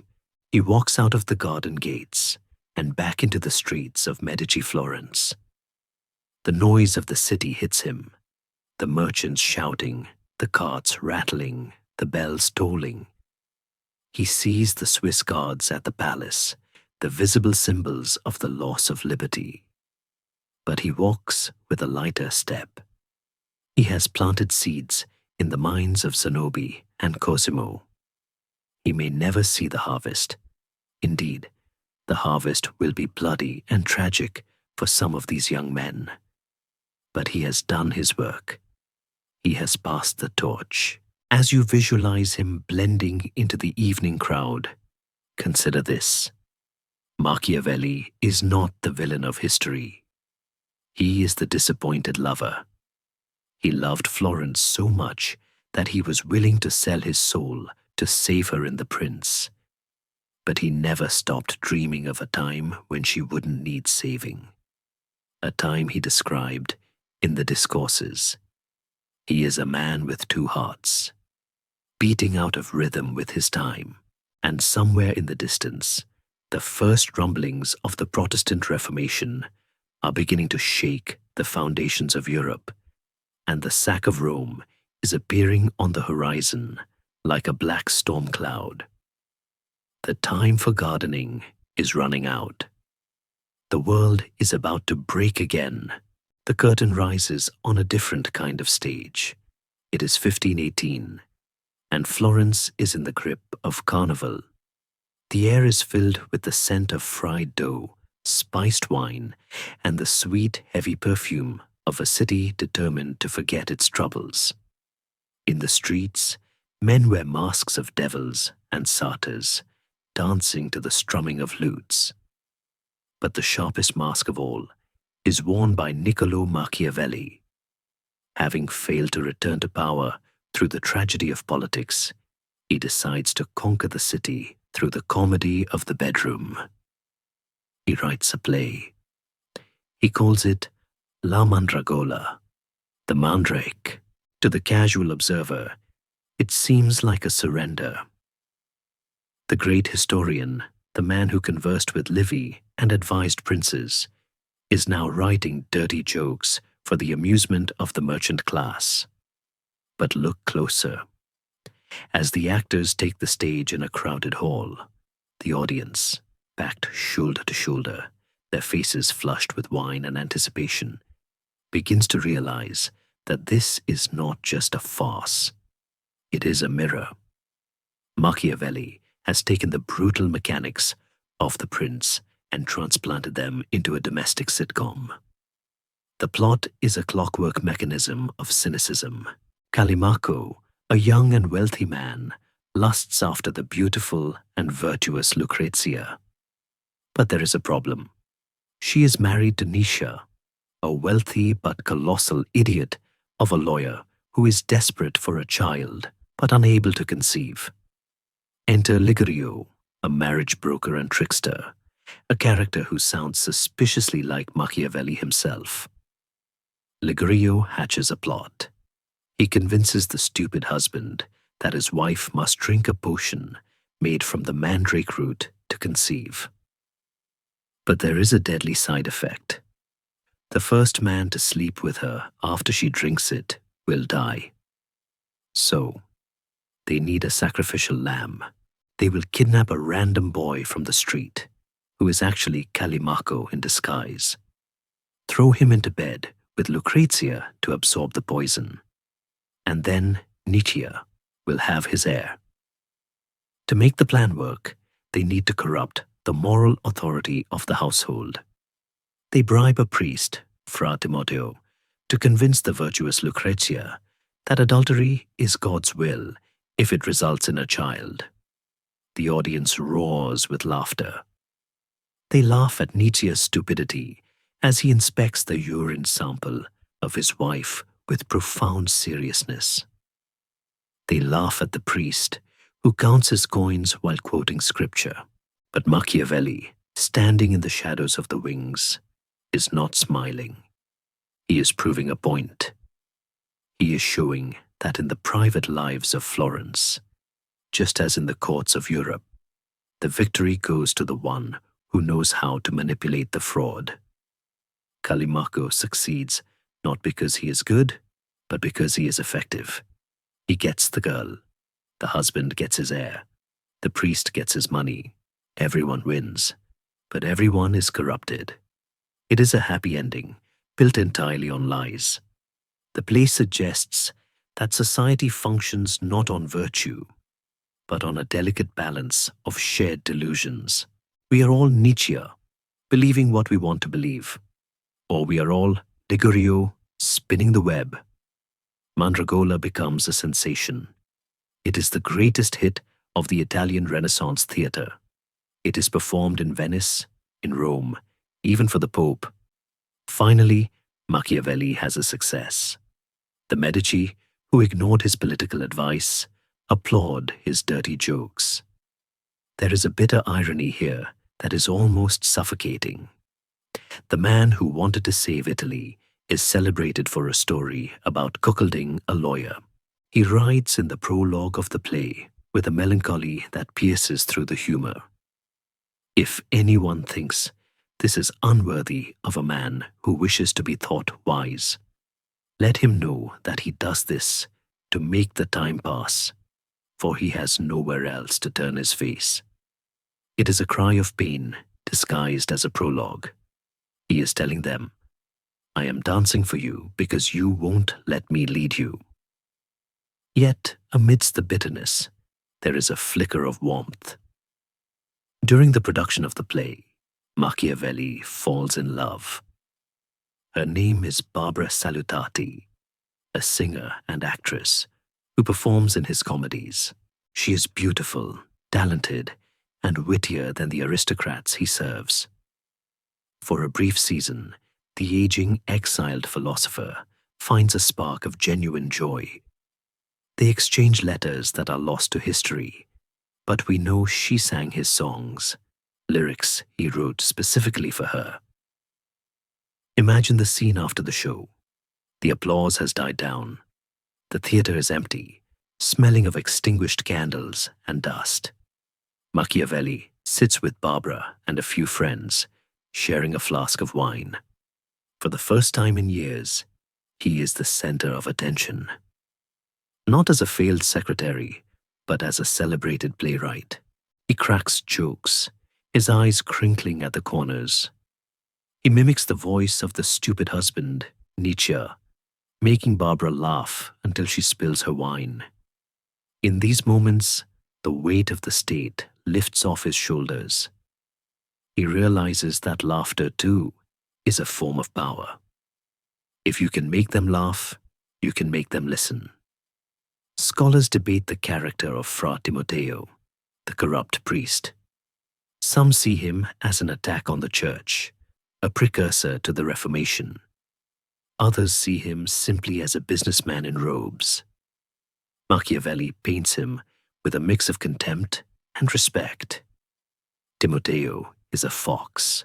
He knows how to use the authority of the church to get what he wants. When he convinces Lucrezia to commit adultery, he uses a brilliant, twisted logic. The will is what sins, not the body. It is the kind of sophistry Machiavelli heard in the halls of the Vatican, now repurposed for a bedroom farce.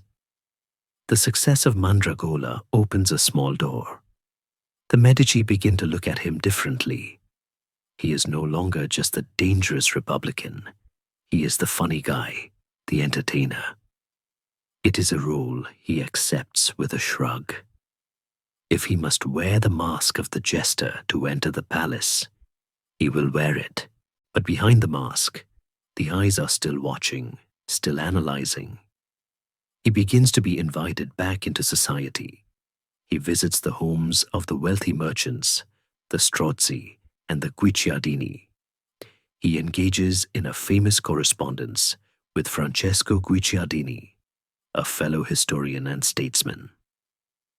Their letters are a delight, a mix of high political theory and low gossip. They complain about the government, they analyze the wars in Lombardy, and then they switch seamlessly to discussing the price of sausages or the beauty of a local widow. In one letter, Machiavelli jokes about his new reputation. He says that he has been studying the art of lying for so long that he is now a master of it. For some time now, he writes, I have never said what I believe, nor do I ever believe what I say. And if indeed I do happen to tell the truth, I hide it among so many lies that it is hard to find. It is a line that is often quoted as proof of his dishonesty, but it feels more like a defense mechanism. In a world where the truth gets you tortured, lying is a survival skill. As the laughter of the carnival fades and the Lenten fast begins, Machiavelli returns to his desk. The play is done. The applause is a memory. But the lesson of Mandragola lingers. He has shown that the world is a stage, and all the men and women merely players. But unlike Shakespeare, who sees the tragedy in this, Machiavelli sees the absurdity. He sees that humans are ridiculous creatures, driven by petty lusts, and easily tricked by anyone with a plan. He looks at his manuscript of The Prince, still unpublished, still waiting. And he looks at the script of Mandragola, dog-eared and stained with wine. They are two sides of the same coin. One teaches the prince how to rule the people. The other shows the prince what the people are truly like: gullible, greedy, and easily distracted. As you drift deeper into the night, imagine the sound of Machiavelli's laughter. It is not the hearty belly laugh of a happy man. It is a dry, soft chuckle. It is the laughter of someone who has stopped being angry at the rain and has decided to simply watch the storm. He has found a way to speak the truth in a city that only wants to be entertained. And if they miss the point, well, at least they paid for the ticket. The vermin at the inn, the aristocrats in the garden, the actors on the stage, they are all characters in the great human comedy. And Niccolo, the director without a theater, watches them all with a gaze that is at once merciless and strangely forgiving. He knows their secrets, he knows their price, and he knows that tomorrow the curtain will rise again and the farce will continue. The wheel of fortune which crushed Machiavelli in 1512 begins to creak slowly upward in 1520. We find ourselves in the hallowed, dusty precincts of the University of Pisa, Studio Pisano, or perhaps the Medici Palace in Florence. The location shifts, but the patron remains the same. Cardinal Giulio de' Medici, the illegitimate son of the murdered Giuliano from the Pazzi conspiracy, is now the power behind the Florentine throne. He is clever, cautious, and unlike his cousins, he recognizes talent when he sees it. He decides to throw the old dog a bone. It is not the political appointment Machiavelli dreams of. He is not made an ambassador or a secretary.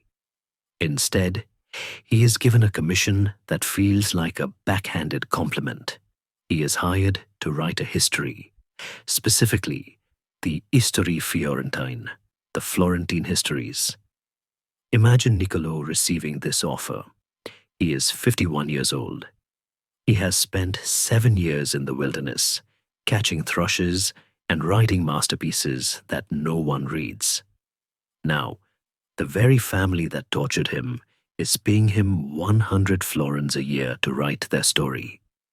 It is a trap, and he knows it. If he writes the truth about the Medici, that they destroyed the Republic, he will lose the job and perhaps his head. If he lies and flatters them, he will lose his soul and his reputation with future generations. He is caught between the need for bread and the need for truth. He accepts the job. He has no choice. He has debts to pay. But he decides to navigate this minefield with the skill of a fox. He will write a history that tells two stories at once, one for the Medici and one for the wise reader who knows how to read between the lines. The process of writing the histories consumes the next 5 years of his life. We see him back in his element, surrounded by stacks of chronicles and archives. The smell of old paper is his perfume again. He dives deep into the bloody past of Florence, the feuds between the Guelphs and Ghibellines, the endless civil wars, the rise of the bankers. But this is not dry academic work. Under his pen, history becomes a thriller. He describes battles not as glorious clashes of chivalry, but as confused, messy brawls where only one man died, and he fell off his horse and choked in the mud. This famously cynical description of the Battle of Anghiari is Machiavelli winking at the reader, stripping away the romance of war to show its absurdity.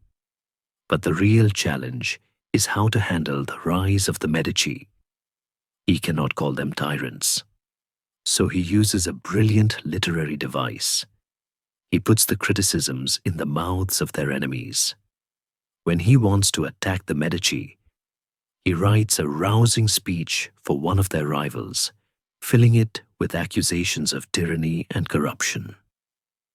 Then, in his own voice, he mildly condemns the rival as a troublemaker. The Medici read the condemnation and nod. The Republicans read the speech and cheer. It is a masterclass in ambiguity. Scholars call this the Machiavellian irony. He is writing a history that explains why Florence lost its liberty while being paid by the people who took it.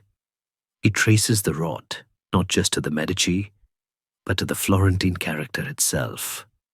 The constant infighting, the refusal to compromise, the reliance on money rather than virtue.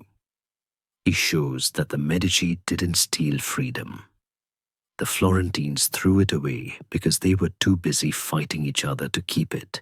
During these years, Machiavelli also engages in a strange, final diplomatic mission. The wool merchants of Florence sent him to Carpi, a tiny town, to find a preacher for Lent. It is a ridiculous errand for the author of The Prince. He is negotiating with friars instead of kings.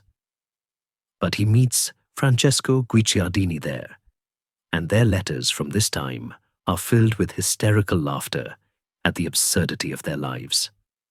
Machiavelli writes, "I was studying how to be silent, but now I must speak." He treats the selection of a preacher with the gravity of a papal election, mocking the entire process. In 1525, the histories are finished. Machiavelli travels to Rome to present the work to Giulio de' Medici, who has now become Pope Clement VII. The scene is rich with tension. Machiavelli kneels before the Pope, the head of the church, a Medici, the ultimate prince. He hands over the manuscript. He is terrified. Has he gone too far? Will the Pope see the hidden daggers in the text?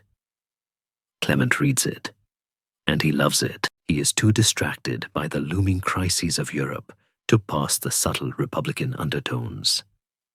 He sees a glorification of his ancestors and a well-written book. He rewards Machiavelli with a gift of gold. Niccolo breathes again. He has pulled off the greatest trick of his career. He has sold the truth to the tyrant, and the tyrant has thanked him for it. But the histories are more than just a paycheck. They are Machiavelli's final diagnosis of his patient, Florence. He concludes that the city is terminally ill. It swings wildly between license and slavery, never finding the stable middle ground of liberty. He writes with a tone of resignation.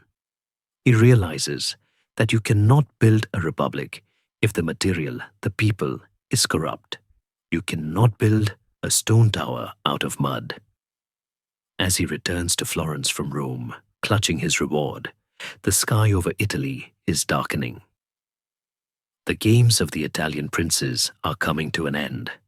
The foreign armies are gathering again, larger and more terrible than before. The Emperor Charles V is moving his pawns. The Pope is wavering, and Machiavelli, the historian who has spent 5 years looking backward, suddenly realizes that the future is rushing toward him with the speed of an avalanche. He is 56 years old. He is tired, but the old warhorse smells smoke. He knows that history is not just something you write. It is something you survive. And survival is about to become very difficult indeed. The year 1527 arrives not with a sunrise, but with a shadow that stretches from the Alps to the Tiber. This is the year the Renaissance breaks. For decades, Machiavelli has warned that if the Italians did not unite, if they did not arm themselves, if they did not drive out the barbarians, ruin would follow. He played the role of Cassandra, screaming prophecies that no one wanted to believe. Now, the prophecy is marching down the Via Cassia, and it is wearing the iron boots of the Holy Roman Empire. The situation is a nightmare of diplomatic incompetence. Pope Clement VII, the Medici patron Machiavelli, tried so hard to please, has proven to be a disastrous fox. He has switched sides between the French king and the Holy Roman Emperor Charles V so many times that he has dizzyingly outsmarted himself. Furious at the Pope's betrayal, the Emperor unleashes his army. But this is not a normal army. It is a horde. Thousands of German Landsknechts, mercenaries armed with massive two-handed swords and a burning hatred for the Catholic Church, are marching south. They are Lutherans, many of them.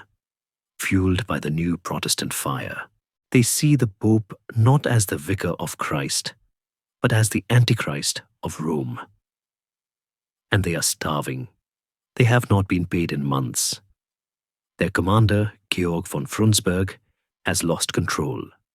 He suffers a stroke trying to calm them, leaving them leaderless. They are now a headless beast with 20,000 stomachs, moving south with a single chant: Rome, Rome, gold, gold. Machiavelli is in the thick of it. He has finally been given a job worthy of his talents. He is the Chancellor of the Procuratore delle Mura, the overseer of Florence's fortifications. He is 58 years old, riding the walls, inspecting the bastions, frantic with energy. He knows that this wave of steel is coming for his city.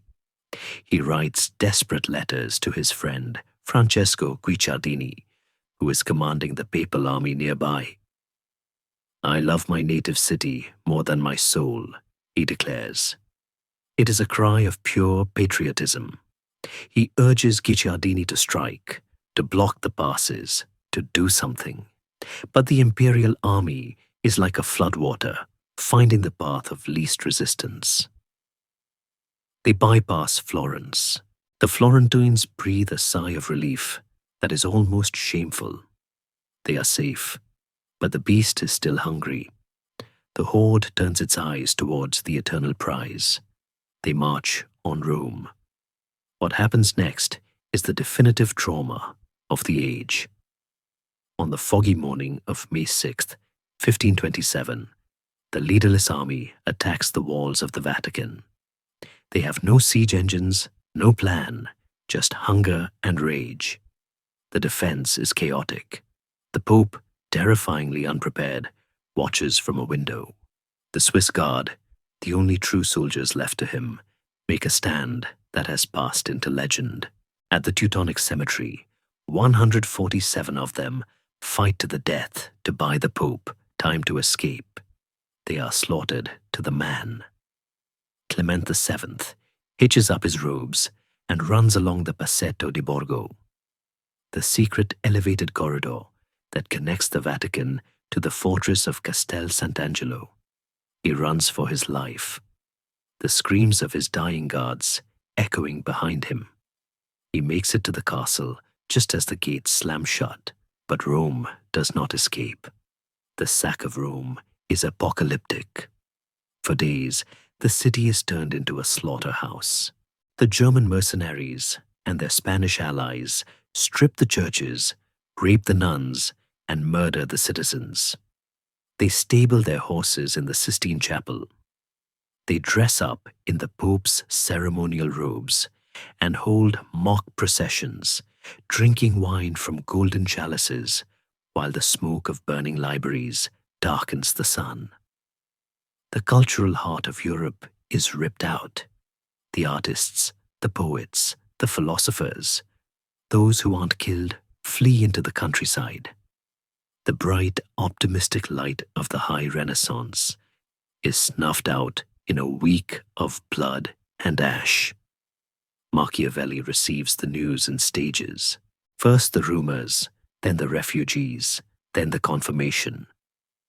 It is the physical manifestation of his worst nightmare.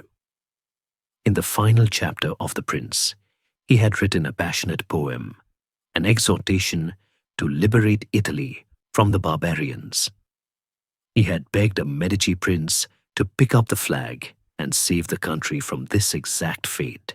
Instead, a Medici pope has invited the doom upon himself. There is a profound, crushing silence in Machiavelli's soul during these weeks. His entire philosophy was built on the idea that a strong state could prevent chaos. He argued that a prince must be ruthless to protect his people. But here, he sees the result of weakness and indecision. The unarmed prophet has not only been destroyed, he has dragged the world down with him.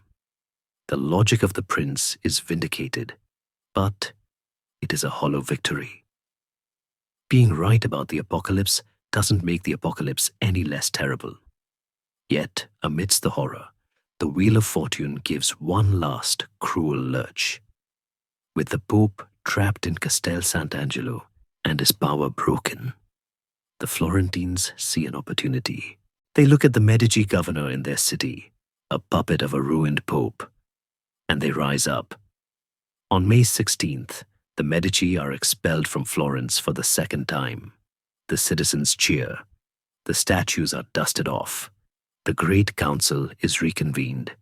The Republic is restored. Machiavelli, who is away on official business at Civitavecchia, hears the news and his heart leaps.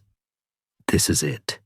This is the moment he has waited for since 1512. The tyrant is gone. The free government is back. And who better to serve it than the man who gave his life for it? Who better to guide the new republic than the experienced, wise, patriotic Niccolo Machiavelli? He believes that his exile is finally, truly over.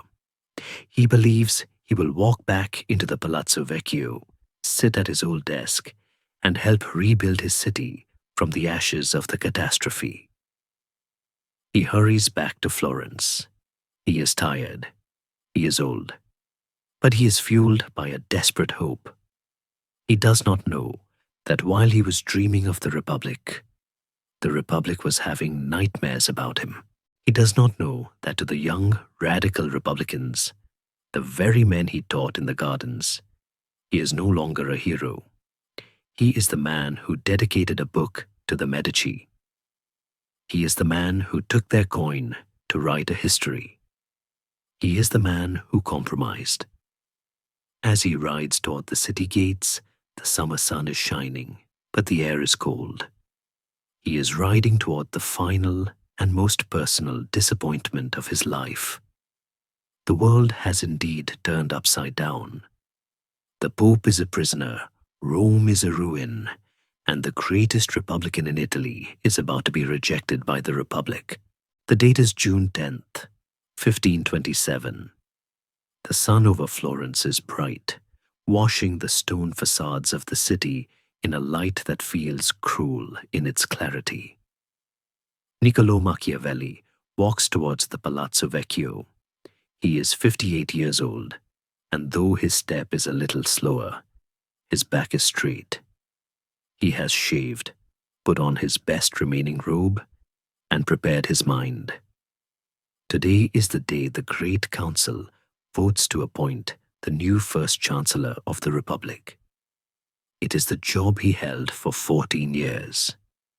It is the job that defines his existence. In his mind, it is already his. He assumes that the new government will welcome him back like a father returning from war. After all, who knows the files better than he? Who knows the secrets of the kings of Europe better than he?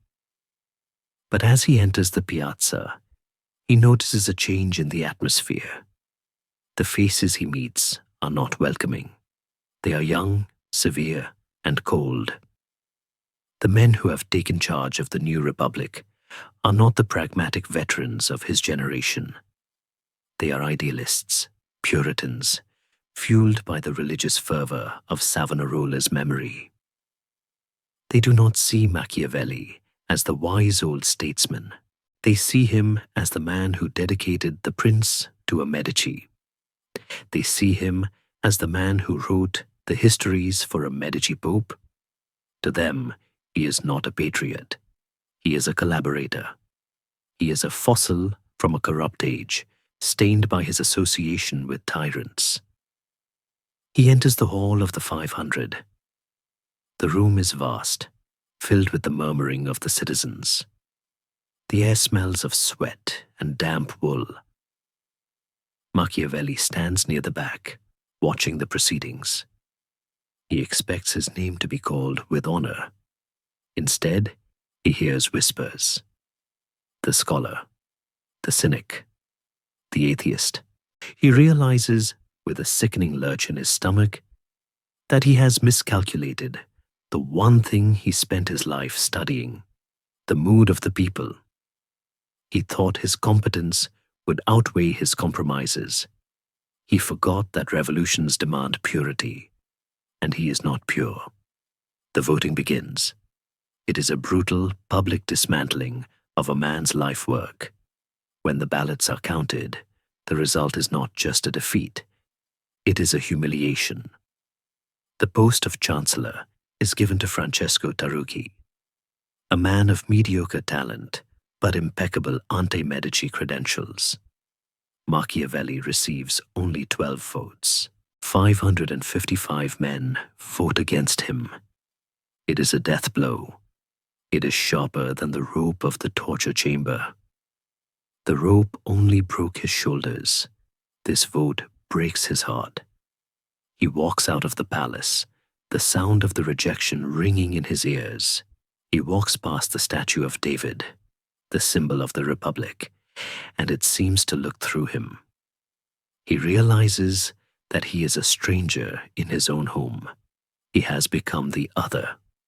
He tried to be a fox, adapting to the times, serving the Medici when the Republic fell, hoping to serve the Republic when the Medici fell. But the world saw only a turncoat. He is the man with no country. He returns to his small house in the Oltrarno. The walk is long and dusty. The heat of the afternoon presses down on him. He feels a heaviness in his gut, a cramping pain that is not just emotional. His body, which has sustained him through diplomatic missions, hard riding, and torture, is finally giving up. The stress of the last few months, the frantic fortification work, the horror of the sack of Rome, the desperate ride back to Florence, has drained his reserves. And now the rejection has severed the last cord holding him upright. He collapses. His wife, Marietta, helps him to bed. She has always been the silent anchor of his life, the one who stayed when he was chasing princes and actresses. Now she is the only one left. The room is dark, the shutters drawn against the summer sun. The sounds of the city drift in, the shouts of the market, the church bells, but they sound distant, like echoes from another world. The doctors come. They bleed him. They offer potions. Machiavelli, ever the believer in his own intellect, tries to treat himself.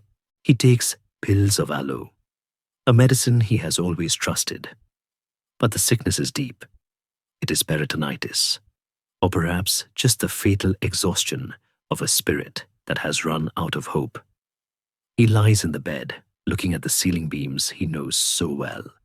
He is dying as he lived, poor, controversial, and misunderstood. But even in the shadow of death, his mind does not stop working. He looks at his life and wonders where he went wrong. He had bet everything on the idea that knowledge is power. He thought that if he could just explain how the world worked, he could fix it. He realizes now that knowing the truth is not enough. You can scream the truth from the rooftops, but if the people want comfortable lies, they will stone the prophet. He is the unarmed prophet he wrote about, destroyed not by his enemies, but by his own clear sight. Yet he does not weep. He is past tears.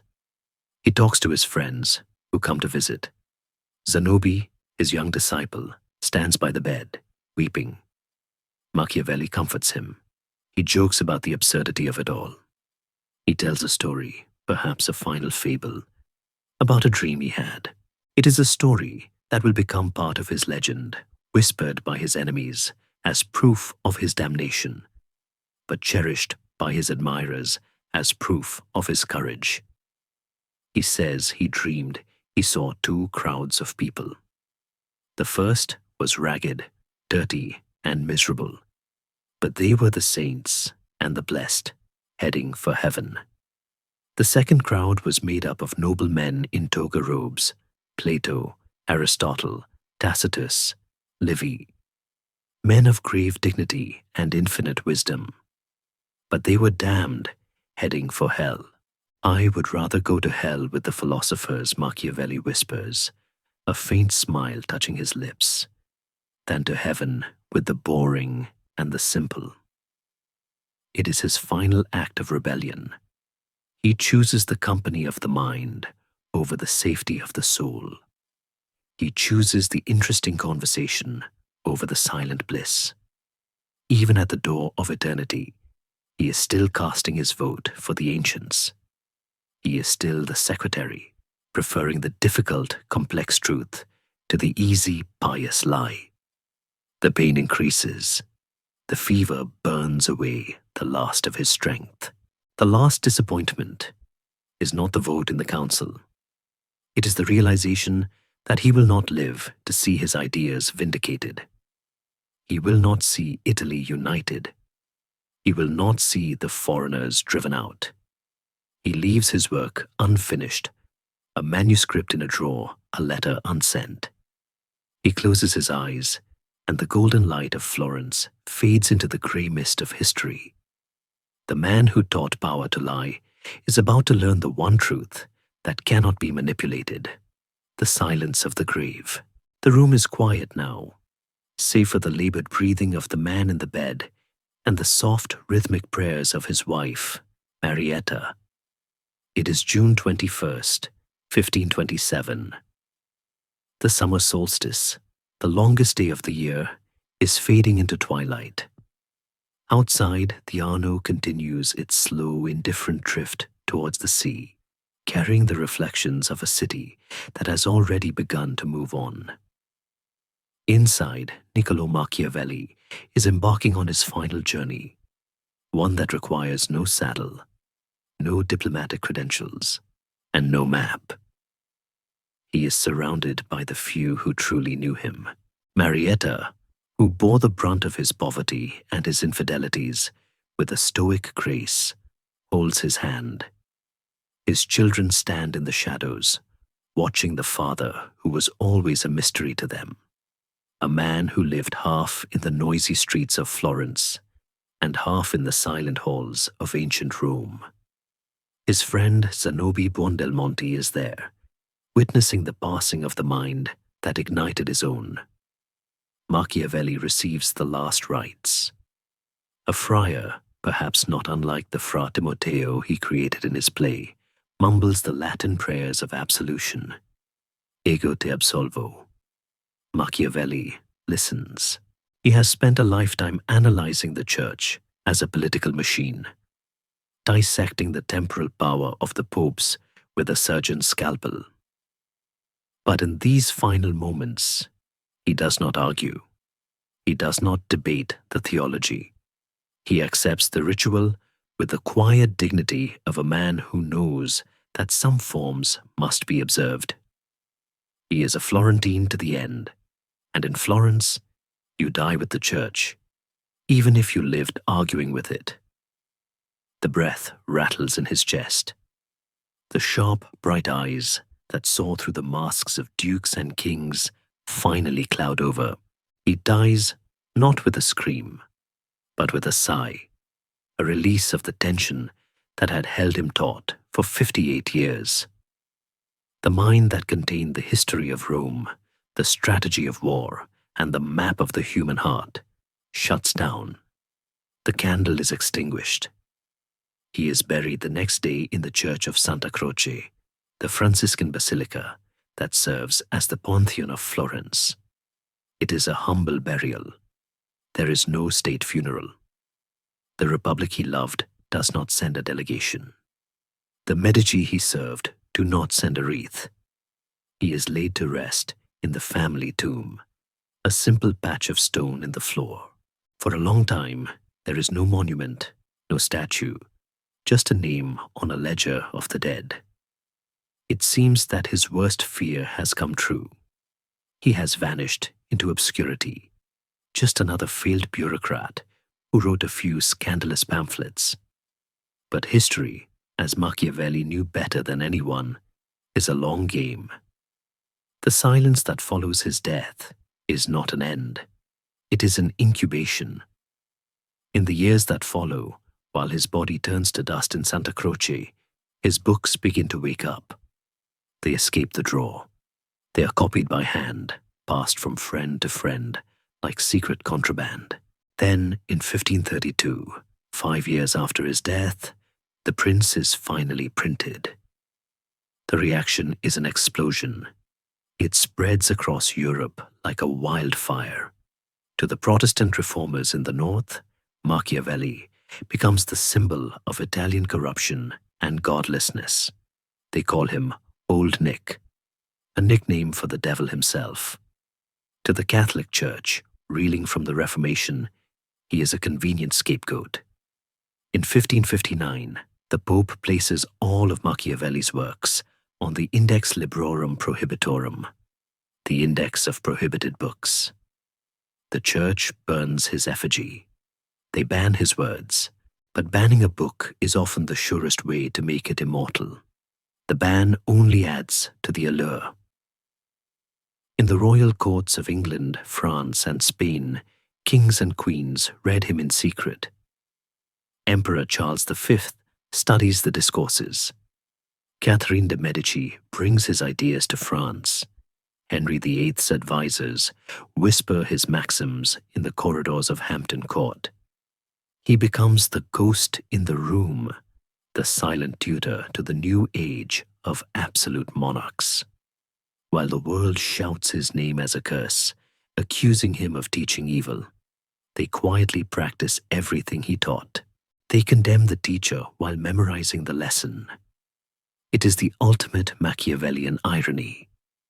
He becomes the most famous man who ever lived in the shadows. Back in Santa Croce, the silence of his tomb lasts for 2.5 centuries. It is not until the Enlightenment, when the world begins to value reason over dogma, that Florence realizes what it has buried. In 1787, a new monument is erected over his grave. It is a magnificent work of marble. The statue of diplomacy sits atop the sarcophagus, holding a medallion with his portrait. But it is the inscription that stops the visitor. It is written in Latin, 4 words that carry the weight of an apology and a coronation. Tanto nomini nullum par elogium. To so great a name, no eulogy is equal. It is an admission that words fail. The man who was rejected by the Council of 500, who died poor and disappointed, is now acknowledged as a giant too big for language. He lies in the same church as Galileo and Michelangelo, forming the holy trinity of Florentine genius. The man who saw the stars, the man who saw beauty, and the man who saw the truth. But as we stand by his grave in the cool, incense-scented air of the basilica, we must remember the man, not just the legend. We must remember the bird-catcher in the muddy boots. We must remember the lover who wrote songs for Barbara. We must remember the father who worried about his children's dowries. He was not a statue. He was a man of flesh and blood, driven by a desperate, heartbreaking love for a city that never loved him back. His death was the final punctuation mark in a life of struggle. He didn't win the game of politics. He didn't get the title, the money, or the glory. But he won the war against oblivion. He managed to capture the lightning of reality in a bottle of ink. And as long as men seek power, as long as nations clash, and as long as human nature remains ungrateful, fickle, and eager for gain, Niccolo Machiavelli will never truly be dead. He is just waiting in his study, ready to open the door to anyone brave enough to ask him how the world really works. The stone floor of Santa Croce seals the body, but it cannot contain the ghost.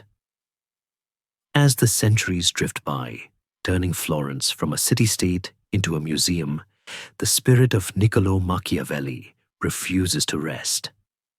He slips out of the basilica, crosses the Alps, and enters the bloodstream of the world. He becomes more than a man. He becomes an adjective, Machiavellian. It is a word whispered in the dark corners of history, a synonym for the devil, a shorthand for the cold, calculating use of power. But as he stands in the corner of the modern room, watching us with those sharp, dark eyes, one wonders if he is amused or aggrieved by what we have made of him. He appears on the Elizabethan stage, a caricature of evil in a black cloak, plotting murders for the sheer joy of it. He appears in the libraries of dictators, his book spine creased and marked by men who mistake his diagnosis of tyranny for a prescription. He is blamed for the St. Bartholomew's Day massacre, for the intrigues of the Sun King, for the ruthlessness of Napoleon. Every time a ruler lies, every time a treaty is broken, the world points a trembling finger at the Florentine secretary and says, "He taught them this." But this is the final great irony of his existence. Machiavelli did not invent the darkness. He merely turned on the light. To blame Machiavelli for political corruption is like blaming a meteorologist for the thunderstorm. He did not create the wind or the rain. He simply looked at the sky and told us to bring an umbrella.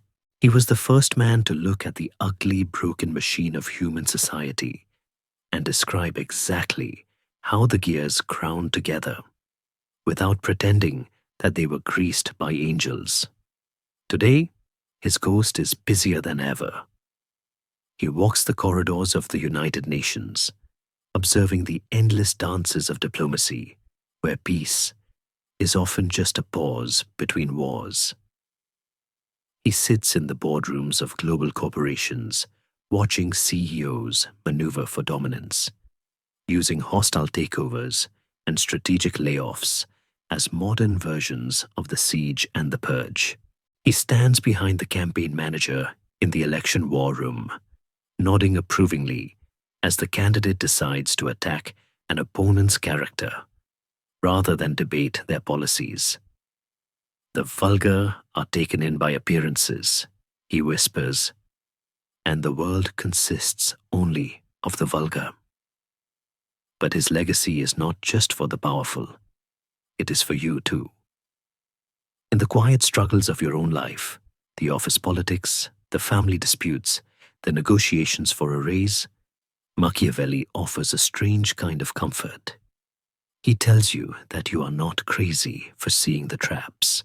He validates your suspicion that the world is not always fair, that merit is not always rewarded, and that sometimes you have to be the fox to survive the wolves. He teaches us that naivety is not a virtue, it is a danger. To see the world clearly, even its darker parts, is the first step toward navigating it safely. Scholars today have largely rehabilitated him. They see him now as a dedicated Republican, a patriot who loved freedom so much he was willing to stare into the abyss to protect it. They argue that the prince was a warning, not a guidebook, a table of contents for the book of tyranny, written so that the people could recognize the signs. He is no longer the teacher of evil. He is the teacher of reality. And yet, he remains unsettling. He refuses to give us the comforting lie. He refuses to tell us that everything will be all right just because we are good people. He insists that we take responsibility for our own survival. He demands that we be awake, alert, and capable. In a world that often sells us easy answers and soft illusions, his voice is the splash of cold water that shocks us into consciousness. As we reach the end of this long journey, from the sunlit banks of the Arno to the torture chambers of the Bargello, from the courts of kings to the silence of the farm, we see him clearly for the first time. He is not the villain. He is the observer. He is the man who had the courage to write down the things we all know but are too afraid to say. Imagine him one last time. He is back in his study at the Albergaccio. The regal and courtly garments are worn, but he wears them with pride. The candle is burning low, casting a warm, golden circle of light against the encroaching dark. He looks up from his desk, his work finished, his pen resting. He looks across the centuries, meeting your gaze. There is no malice in his face, only a wry, knowing half-smile. He has told you the truth. What you do with it is up to you. The lesson is over. The book is closed. The ghost fades back into the shadows, content that he has done his duty. He leaves you not with fear, but with clarity. And in the complex, shifting, dangerous world we live in, clarity is the greatest gift of all. The candle in the study flickers one last time and then bows to the darkness. The smell of old parchment and wax drifts away, replaced by the cool, fresh air of your own room. The echoes of Florence, the church bells, the shouting merchants, the marching drums fade into a gentle silence. The history is written. The ink is dry. Let the weight of the centuries slide off you now. You have walked the walls of Pisa and sat in the gardens of the Rucellai. You have seen the rise and fall of princes. But that was then, and this is now. The past is a story that cannot hurt you. It is just a tapestry of lives woven into the night, a backdrop for your own rest. Feel the safety of your own space. There are no intrigues here, no plots, no wolves at the door. Only the quiet rhythm of your breathing and the softness of the dark. Machiavelli has retired to his rest, and now you must retire to yours. The world will keep turning, the wheel of fortune will keep spinning, but for tonight, you are outside of it all. You are safe. You are at peace. Drift away on the river of sleep, letting the current carry you gently into the dreamless sea. Sweet dreams.